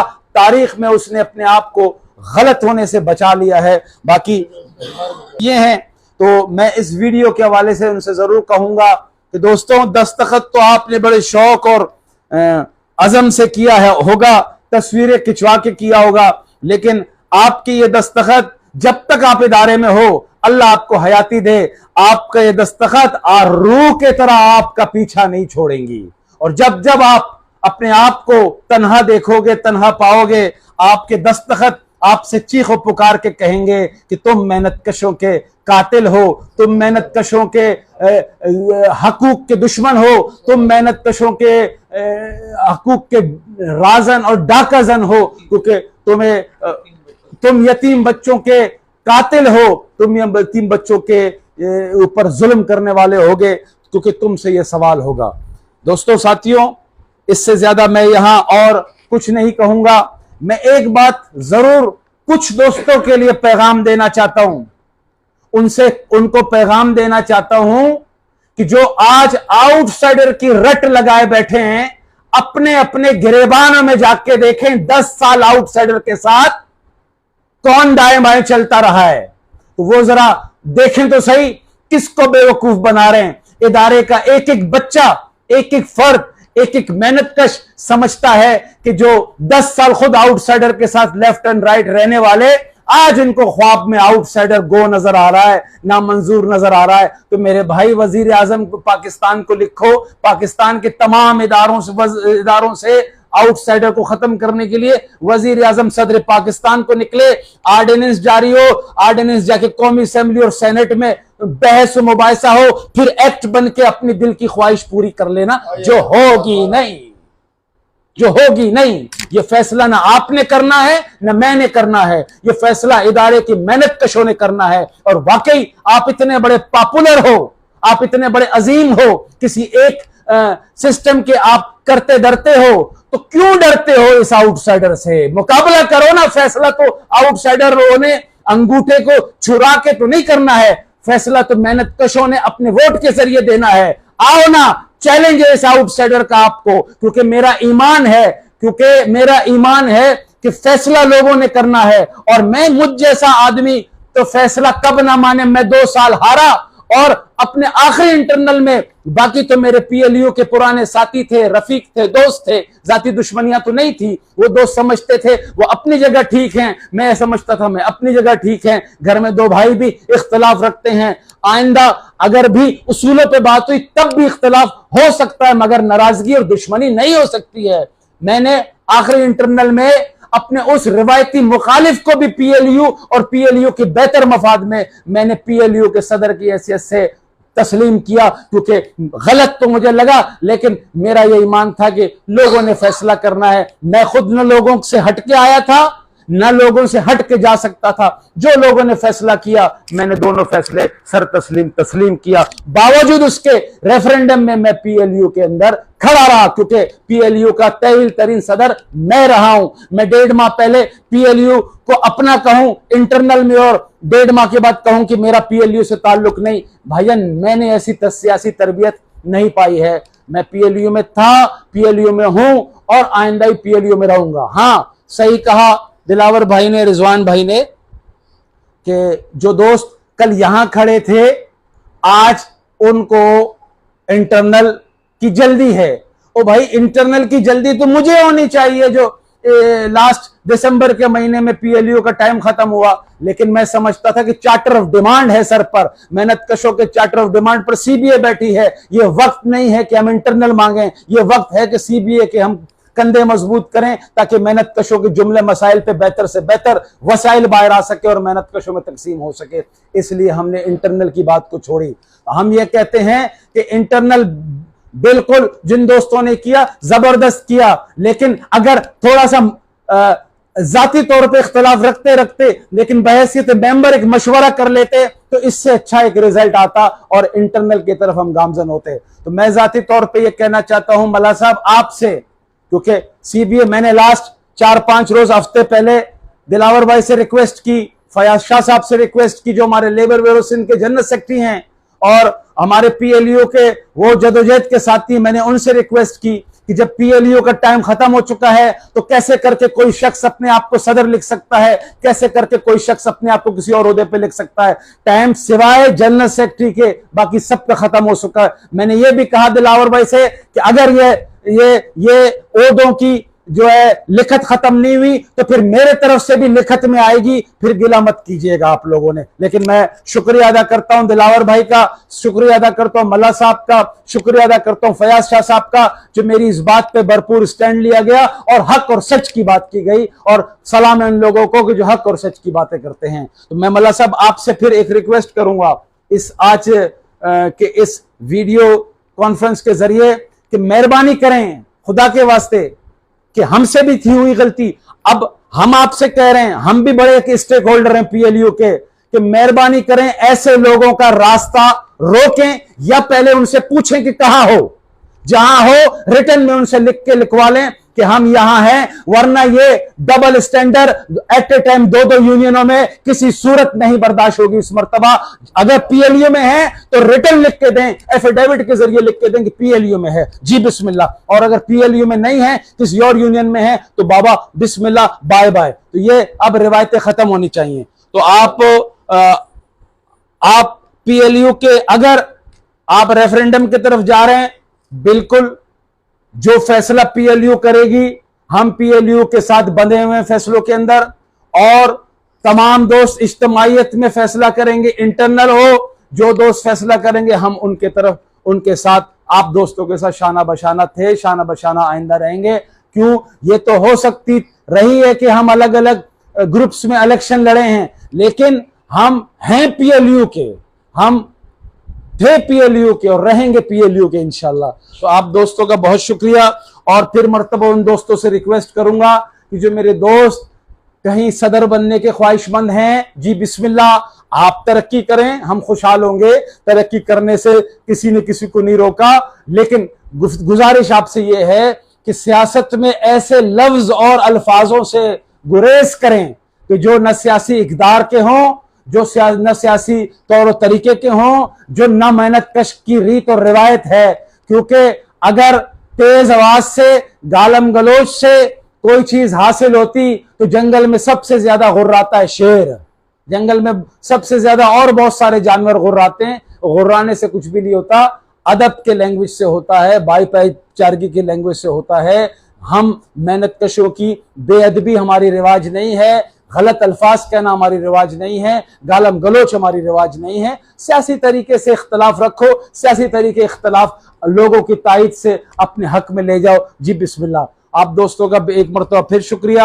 मैं यहाँ मौजूद हमारे लेबर ब्यूरो सिंध के जनरल सेक्रेटरी साईं फयाज अली शाह साहब को एक मरतबा फिर इस फोरम के हवाले से अपनी जानिब से, अयाज महर की जानिब से, आजम शेख, नसीम जागरीनी, जुम्मा लांगो, जहां जहां फ़हीम बलोच जो बिलखुसूस हमारा ग्रुप था, और उसके बाद पीपल्स लेबर यूनियन के यहाँ मौजूद सब दोस्तों की जानिब से सैयद फयाज अली शाह साहब को पार्टी की तरफ से चेयरमैन नामजद होने पर दिल की गहराइयों से मुबारकबाद पेश करता हूं। उम्मीद करता हूं कि वो अपने फराइज को पार्टी के बेहतर हक में बेहतर से बेहतर अंजाम देने में अपना किरदार अदा करेंगे। अल्लाह पाक उनका हामी और नासिर रहे। अल्लाह पाक आपका, मेरा, हम सब का हामी और नासिर रहे। जिए भुट्टो, जिए अवाम, जीवे जीवे पाकिस्तान। जिंदाबाद। हम सब एक हैं।